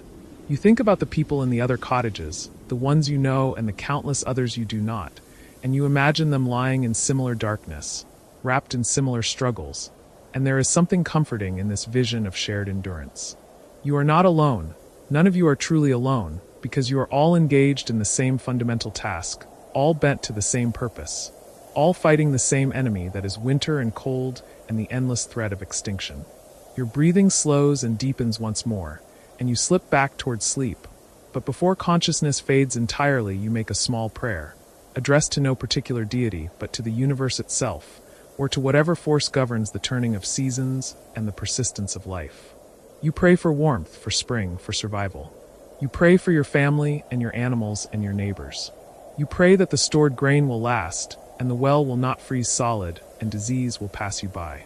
You pray that you will see another planting season, that your hands will again work soil that is soft rather than frozen, that the sun will warm your back as you labor in the fields. These are simple prayers, humble prayers, the kind that have been whispered in darkness by countless voices across countless winters, and you add your voice to that long chorus of hope and desperation and stubborn refusal to surrender. And then you sleep again, truly sleep, and the night continues its slow progression toward morning. The fire burns lower still, the embers glowing faintly beneath their blanket of ash, providing just enough heat to keep the interior of the cottage fractionally warmer than the frozen world outside. The cold presses against the walls and the door and the shuttered window, seeking entry, but the cottage holds, the walls built by your father and his father before him standing firm against the ancient enemy. Inside, your family sleeps in their nest of blankets and furs and shared warmth, breathing together, hearts beating together, surviving together. And that is enough, that is everything, that is all that matters in this moment and every moment of the long winter night. Hours pass, unmeasured and unmarked, and the world outside begins its incremental shift from night to morning. Snow falls again, light flakes drifting down through the darkness to settle on already deep drifts, adding layer upon layer, building the white silence that muffles all sound and blurs all boundaries. Somewhere in the forest, a fox moves through the snow, hunting, surviving, engaged in its own struggle with winter. Somewhere a branch cracks under the weight of ice, the sound sharp and sudden in the stillness. Somewhere water freezes and wind blows, and the great cold machinery of winter continues its work, indifferent to the small warm lives sheltering from its power. But you know nothing of this, lost as you are in sleep, and that is a mercy. For these hours at least, you are released from awareness of cold and hunger and worry, granted a respite from the endless calculation of resources and risks that occupies your waking thoughts. Your body rests, repairs itself as much as limited nutrition allows, gathers strength for the coming day. Your mind wanders through dreams you will not remember upon waking, processing the accumulated experiences and emotions of the day in the strange logic that dreams employ. And all around you, your family does the same, each person lost in their own private darkness, yet bound together by proximity and necessity and love, that complicated mix of duty and affection that defines family for those whose survival depends on cooperation. The night reaches its deepest point and begins, almost imperceptibly, to turn toward morning. This is the coldest time, the most dangerous time, the time when the old and the sick and the very young are most at risk, when life's hold on the body is most tenuous and the boundary between sleep and death is thinnest. But you do not know this, and your family sleeps on, and the fire, though burned down to almost nothing, has not gone out entirely, and there is still warmth enough, still air enough, still life enough to carry you through to another dawn. Outside, the sky begins to lighten, not with any sudden transformation, but with the gradual dilution of absolute black into charcoal gray. No sun appears, the cloud cover is too thick, too persistent. But there is a growing sense that night is loosening its grip, that the world is remembering there are states of being other than darkness. Birds do not sing, for it is still deep winter and most birds have fled to warmer lands. But somewhere a crow caws harshly, its voice cutting through the cold air, announcing its survival, its persistence, its refusal to yield to winter's silence. The sound does not penetrate the cottage walls, does not reach your sleeping ears, but it exists nonetheless, a small assertion of life in the face of vast indifference. And in the cottage, you stir slightly, not waking but shifting in sleep, and your wife murmurs something wordless, and one of the children kicks reflexively beneath the blankets.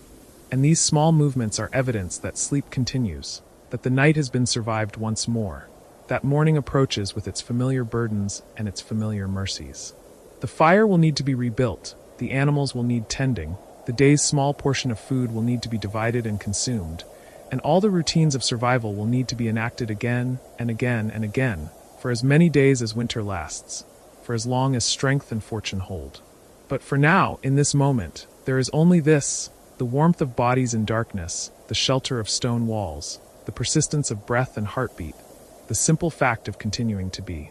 You sleep on, unaware of the gray dawn growing beyond your shuttered window, unaware of the calculations that await, aware of nothing but the deep rest your body requires and the warmth surrounding you and the presence of those you love pressed close.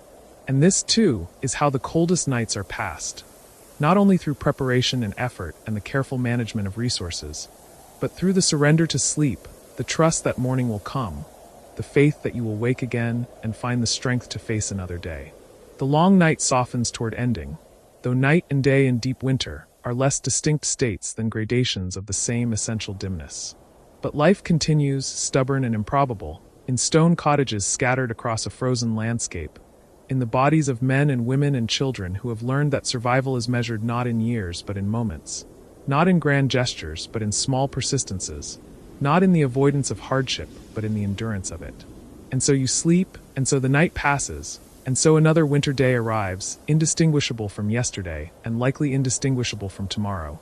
And that sameness is both the burden and the blessing of this life, this season, this long cold passage from autumn to spring. You wake before dawn on a morning when the snow has finally stopped falling, and the world outside your cottage lies wrapped in a silence, so complete it seems the earth itself is holding its breath. The fire has burned down to a bed of glowing coals, their light barely sufficient to distinguish shape from shadow, and you lie still for a moment beneath the warmth you and your family have cultivated through the long hours of darkness. Your daughter sleeps against your side, her breathing slow and steady, and somewhere in that quiet you hear the deep, even breath of your wife and the softer rhythm of your son curled near the wall. You have made it through another night, and in this moment before the day's labor begins, you allow yourself simply to exist within the warmth you have created together.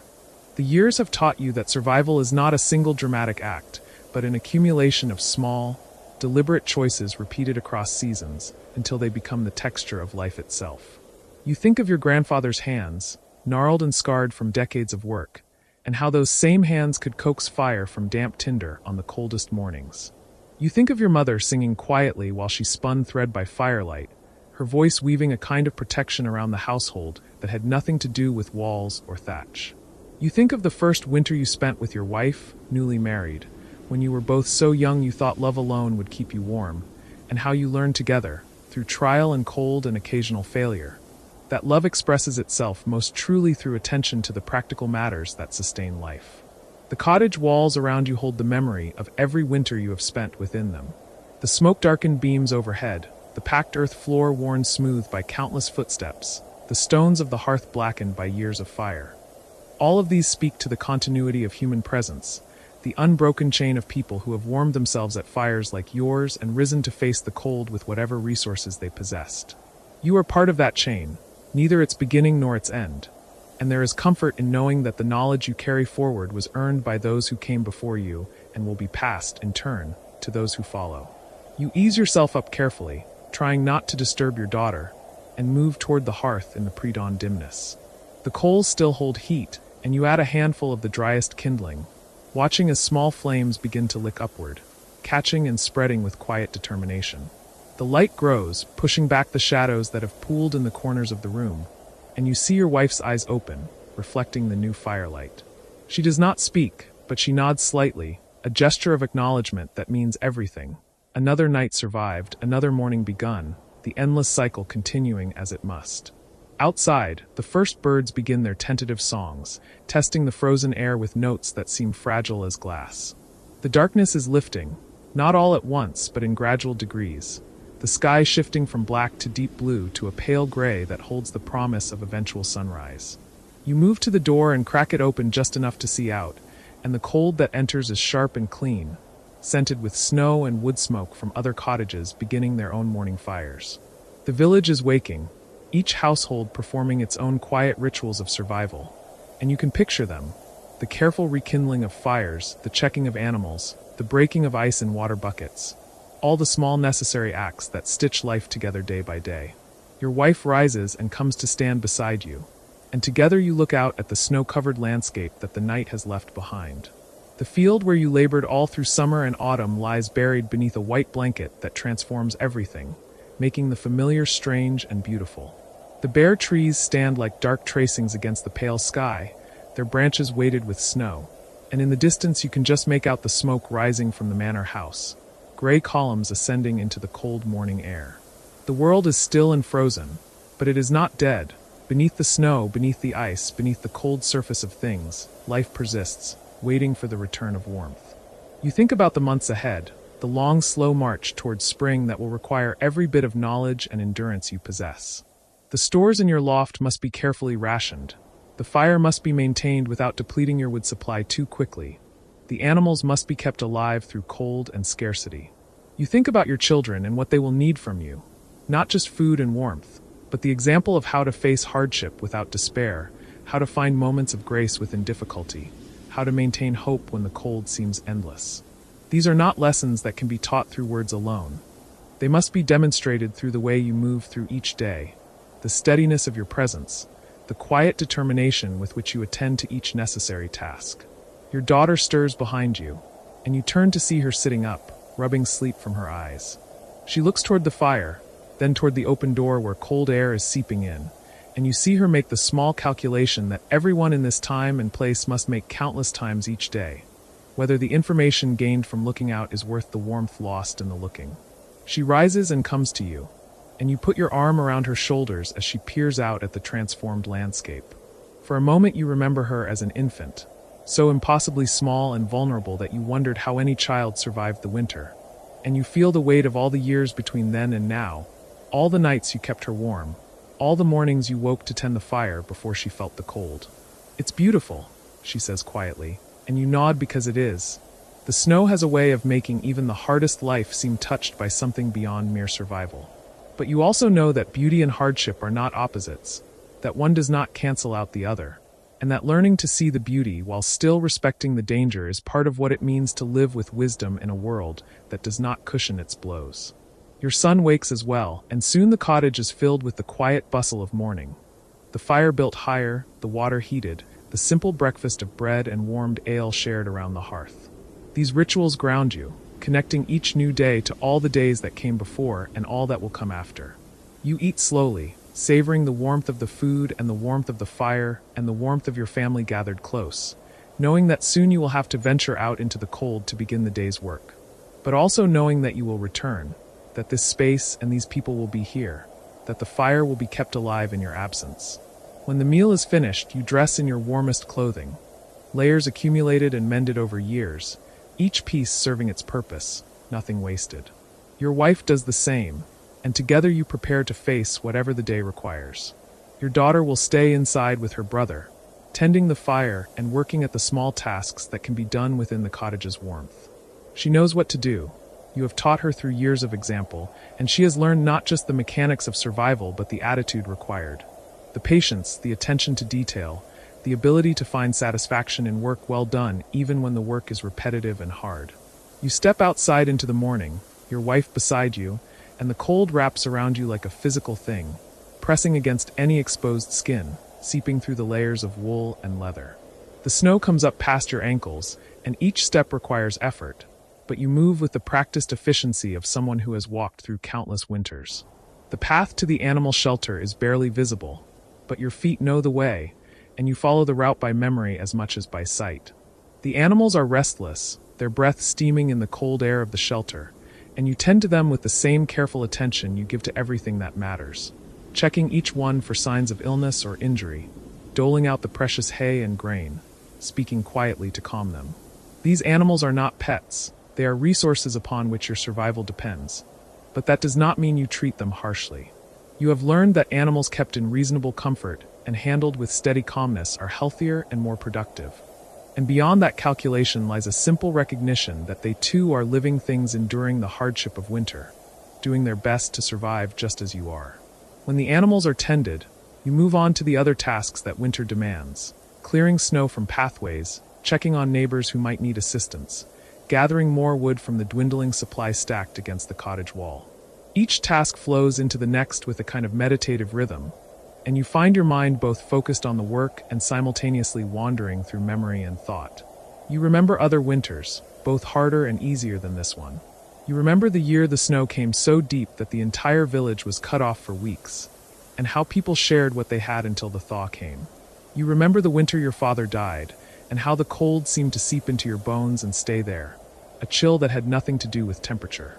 You remember the first winter after your son was born, when the simple fact of his existence made every hardship feel both heavier and more bearable. Heavier because you had another life depending on you, more bearable because you had another reason to persist. The morning wears on, the pale sun rising higher but offering little warmth, and you work steadily, your body generating its own heat through movement. Other villagers are out as well, shapes moving through the white landscape, each attending to their own necessary tasks. You exchange nods and brief words with those you pass, small acknowledgments of shared circumstance. There is no pretense here, no performance of anything other than the reality of life as it is lived. You are all cold, all working hard, all doing what must be done to see your families through to spring. In that shared understanding lies a form of community that requires no formal declaration, no ceremony or oath. It simply is woven into the fabric of daily life. By midday you return to the cottage, your face numb with cold, your fingers stiff despite the gloves you wear.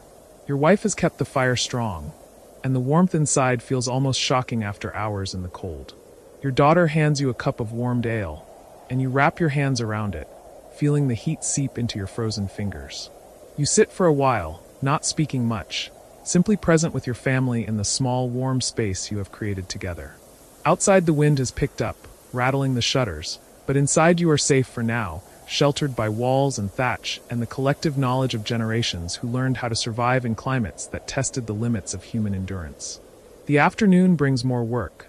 There is always more work. But interspersed with it are moments of rest by the fire, moments of quiet conversation, moments of simply being together. Your wife works at her spinning, the familiar rhythm of the wheel a kind of music that has formed the background of your life together.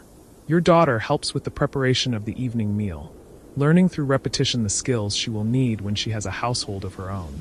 Your son works at a piece of wood with his small knife, attempting to carve something you cannot quite identify, his tongue caught between his teeth in concentration. These ordinary moments, repeated across years and generations, are what survival looks like. Not dramatic or glorious, but steady and persistent, small lights burning against the encompassing dark. As evening approaches, you go out once more to tend the animals and bring in wood for the night.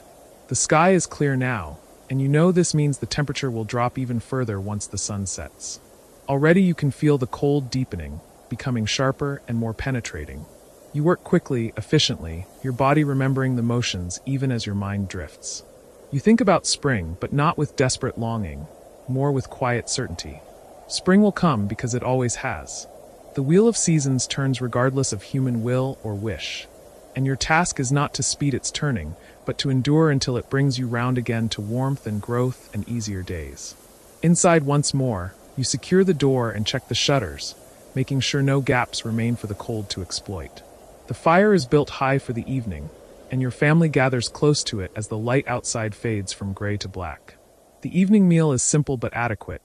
Pottage thick with vegetables from your stores, bread that is becoming coarser as the winter progresses and the better grain is used up, cheese carefully rationed.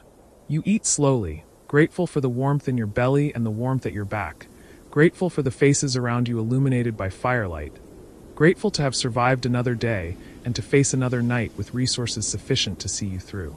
Your wife tells a story after the meal, one she heard from her grandmother, about a winter so fierce that the rivers froze solid enough to walk across, and how people traveled on the ice like roads, visiting neighbors they could not reach by land. Your children listen with wide eyes, and you listen too, though you have heard the story many times before. There is comfort in the familiar tale, in the knowledge that others have faced winters as hard or harder and survived to tell the story. The tale is not meant to frighten but to remind. Remind that you are part of a long line of survivors, that the knowledge and strength required to endure have been passed down to you, that you in turn are passing them forward. When the story ends, your son asks about the stars, whether they are cold like ice or warm like fire, and you tell him that you do not know for certain, but that they appear cold and distant from where you stand. He considers this, then asks if people live beyond the village, beyond the manor lands, beyond the places you have ever traveled. And you tell him yes, that the world is larger than you can fully imagine, full of people living lives both similar to and different from your own. He asks if they too get cold in winter, and you say yes, that winter touches everyone, though in different ways, and that everywhere people have learned their own methods of survival shaped by their own particular landscapes and resources. These questions, rising from a child's natural curiosity, remind you that your children see the world differently than you do. Where you see a landscape of challenges and the daily necessity of survival, they still retain some capacity for wonder, some ability to look at the ordinary and find it mysterious and interesting. You hope they will keep some of that wonder even as they grow and take on the full weight of adult responsibility. You hope they will find, as you have tried to find, some balance between the necessity of practical attention and the equally important need to see beauty and meaning in the life you are given to live. The night deepens around your cottage, the cold intensifying, and you bank the fire carefully, adding the right amount of wood to keep it burning through the dark hours without consuming more fuel than necessary. Your children settle into their sleeping space, bundled under covers and furs, and you hear their breathing gradually slow and deepen as they drift into sleep. You and your wife remain awake a while longer, sitting close to the fire, not talking much but comfortable in the shared silence. These quiet moments at the end of the day have become precious to you over the years. Time when the work is done and the children are asleep, and you can simply exist together without the constant press of tasks demanding attention. Another winter, your wife says quietly, more statement than question. Another winter, you agree. And we're still here. She nods, staring into the flames, and you know she is thinking the same thoughts that occupy your own mind. The endless cycle of seasons, the constancy of struggle, the small triumphs and persistent hardships that make up the substance of your days. Neither of you speaks of love in grand romantic terms, but you feel it nonetheless in the simple fact of her presence beside you, in the way you have learned over years to work together, to support each other, to divide the burden of survival into shares you can each carry. Love, you have learned, is not primarily a feeling but an action, repeated daily, expressed through attention and care, and the willingness to keep going when going is hard. Eventually you two prepare for sleep, adding one more log to the fire, checking once more that the door is secure and the children are warm. You lie down beside your wife, and she moves close to you, and you wrap your arms around her, sharing warmth as you have done through so many nights you have lost count. Your body aches from the day's labor, and the cold seems to have settled into your joints, a permanent resident now that you are no longer young. But you are alive, and your family is alive, and you have heat and shelter and food enough to see you through to morning. In the darkness you listen to the sounds of the cottage, the fire crackling and settling, the wind moving around the walls, the breathing of your family, the small creaks and shifts that come from any human dwelling. These sounds have become so familiar that you hardly notice them consciously, but they form a kind of music nonetheless, the soundtrack of your life. You think about all the people in all the cottages scattered across the winter landscape, each family huddled together against the cold, each keeping their own small fire burning through the dark. You are all connected by this shared experience, this common struggle, even though you may never speak of it directly. Your thoughts begin to blur as sleep approaches, images and memories flowing together without clear boundaries. You see your grandfather's face, lined and weathered, his eyes holding a kind of patient endurance you understand better now than you did in your youth. You see your children as they were when they were born, impossibly small and vulnerable, and as they are now, growing stronger and more capable with each passing season. You see the field in summer, green and growing, the promise of harvest still ahead. You see the first snow falling, white against gray sky, beautiful and terrifying in equal measure. You see your wife's face by firelight, shadows and flame moving across her features, and feel a surge of gratitude that in a hard world you have found someone to walk beside. Sleep comes gradually, not a sudden drop but a gentle descent, and as you drift you are aware of the warmth surrounding you. The warmth of fire and blankets and bodies pressed close, the warmth you have cultivated and protected through the long hours of darkness. This warmth is both literal and metaphorical, both the heat that keeps your body alive and the less tangible warmth of connection and meaning that keeps your spirit from freezing. You have learned that survival requires both, that a person can die from cold even when surrounded by fuel if they lose the will to keep the fire burning, and that the will itself must be tended as carefully as any flame. The night stretches on, hours passing in darkness, and you sleep and wake and sleep again, rising occasionally to tend the fire, moving quietly so as not to disturb the others more than necessary. Each time you wake, you take a moment to listen, to assess, to make sure that all is well. The fire still burning, the family still breathing, the cold still kept at bay. These brief wakeful periods punctuate the night like beads on a string, moments of consciousness threaded through the larger fabric of sleep. You have learned to wake easily and return to sleep just as easily, to fragment your rest into portions that allow you to maintain the fire without exhausting yourself. It is a skill learned through necessity, repeated so many times over so many winters that it has become automatic, something your body knows how to do without much involvement from your conscious mind. In one of these wakeful periods, deep in the heart of the night, you find yourself thinking about time and how it moves differently in winter than in summer. The summer days are long and full of motion, work in the fields, the visible progress of crops growing, the constant activity of a world in full productive bloom. But winter days are short, and the nights stretch long, and time itself seems to slow, becoming thick and viscous like cold honey. Each winter day resembles the one before and the one that will follow, a sameness that can feel oppressive, but also holds a kind of peace. There is less to do, less possibility for significant change, and in that constraint you find a different kind of freedom. Freedom from the pressure of constant productivity, freedom to simply be and endure and wait for the wheel to turn. You add wood to the fire and watch the flames catch and grow, light pushing back the darkness that presses against every surface. Fire, you think, is perhaps humanity's greatest achievement, not the grand constructions or works of art or systems of governance, but this simple ability to bring light and warmth into existence, to push back against the natural state of cold and dark, to create a space where life can persist even when nature seems bent on extinguishing it. Every fire is a small act of rebellion against entropy, a declaration that life will continue, that warmth will be maintained, that the darkness will not have the final word. You return to your sleeping place and lie quietly, not quite asleep but not fully awake either, existing in that liminal space where thoughts drift freely and time becomes untethered from its normal progression. You think about your place in the long chain of human existence, how you are simultaneously insignificant, one person among countless millions who have lived and died across the centuries, and supremely important, at least within the small circle of your family's life. Your children's survival depends on you, on the knowledge you carry and the care you provide, and in that dependence lies a responsibility that gives your life weight and meaning. You will not be remembered by history, no songs will be sung of your deeds, but you will have done the most essential work there is. Kept life going, passed forward what was given to you, loved and protected the people placed in your care.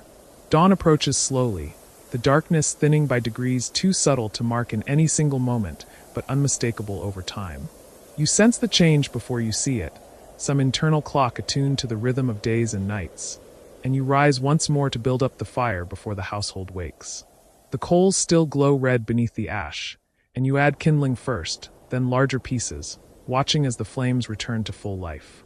The light grows, illuminating the familiar space, and you see your children still sleeping, their faces peaceful and young, and your wife beginning to stir, her eyes opening to meet yours across the dim cottage.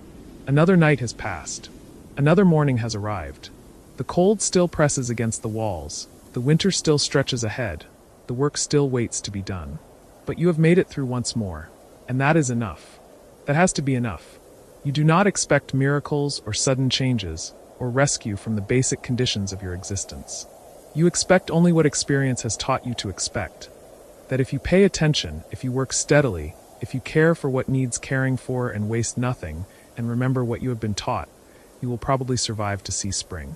Probably is not certainly, and you have known enough loss to understand that not everyone makes it through, but probably is sufficient to keep going, to tend the fire, to break your fast and dress warmly and step out once more into the cold. Your wife rises and comes to stand beside you at the fire, and you put your arm around her shoulders, drawing her close for a moment before the day's demands separate you into your individual tasks. This brief embrace holds years of shared experience, thousands of mornings that have looked much like this one, and the unspoken understanding that you will face whatever comes as you have always faced it, together, as much as circumstances allow, supporting each other in the ways that matter most. "We should check the stores today," she says quietly, and you nod, knowing that this is the perpetual calculation of winter. How much remains, how much will be needed, whether adjustments must be made to stretch supplies further. It is not a conversation about abundance or comfort, but about sufficiency, about making what you have last until the season turns and new resources become available. The children wake, and the cottage fills once more with the quiet activity of morning, the rituals of rising and eating and preparing to face the day. You watch your daughter helping her mother, mirroring the movements she has observed countless times. learning through repetition the patterns that will shape her own life when she is grown and has children of her own to care for. You watch your son stretching by the fire, his body growing rapidly, already beginning to show the promise of the strength he will need for the life that awaits him. They are both so young still, with so much yet to learn, and you feel the weight of that responsibility.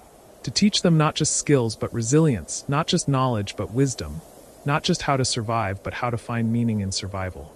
You eat together, the morning meal simple and familiar, and then you dress for the day's work, layering clothing carefully, preparing to face the cold once more. Before you leave, you stand for a moment in the doorway, looking back at the cottage interior. The fire burning steadily, the familiar objects and spaces that comprise your domestic world, your children's faces turned toward you in the flickering light. You store this image in memory, adding it to the accumulation of similar moments that form the substance of your inner life. These ordinary scenes, repeated across seasons and years, are what you will remember in your old age if you are fortunate enough to reach it. Not dramatic events or singular occasions, but the texture of daily life, the feeling of being embedded in a place and a family and a routine that gives structure to time. Outside, the cold wraps around you, sharp and immediate, and you begin to walk toward the day's tasks, your breath visible in the frozen air. The snow crunches under your feet, and the sky above is pale and distant, offering light but little warmth. Around you the village is waking fully now, smoke rising from chimneys, people emerging from cottages to begin their own work. You are all part of the same larger rhythm, the same ancient pattern of survival that has repeated across centuries. Wake, tend the fire, eat, work, rest, sleep, wake again. The pattern is simple but not easy, requiring constant attention and effort, but it is the pattern that sustains life, and you have learned to find satisfaction in following it well. You think about the night that has passed and the night that will come, about the endless succession of dark hours that must be endured and the small persistent light that humanity has learned to maintain against them. You think about your ancestors who survived their winters, and your descendants who will survive theirs, and yourself here in the present moment, still standing, still breathing, still tending the flame. The cold is real, and the hardship is real, and the struggle is unending. But so is the warmth you create together, so is the community of shared endurance, so is the simple stubborn fact of persistence. The day stretches ahead, full of work and cold and small necessary tasks, and beyond it another night will fall, and you will gather your family close once more and build up the fire and tell stories and sleep in shifts and wake to tend the flame. This is your life, neither more nor less than it is, and in this moment before the work truly begins, you allow yourself to feel not happiness exactly, but something deeper and more durable. A sense of rightness, of being where you are meant to be, doing what you are meant to do, connected to the people who matter most in the way that matters most. You take a breath of cold air, feeling it sharp in your lungs, and then you move forward into the work of the day, carrying with you everything you have learned, everything you have been given, everything that makes it possible to keep going. The winter is long, but you are patient. The cold is deep, but your fire burns steady. The darkness is vast, but you have learned to maintain your small light within it. And that, in the end, is all that survival requires. The willingness to keep the fire burning, to gather close, to share warmth, to wake and tend the flame and wake again, night after night, until at last the season turns and brings you round once more to spring.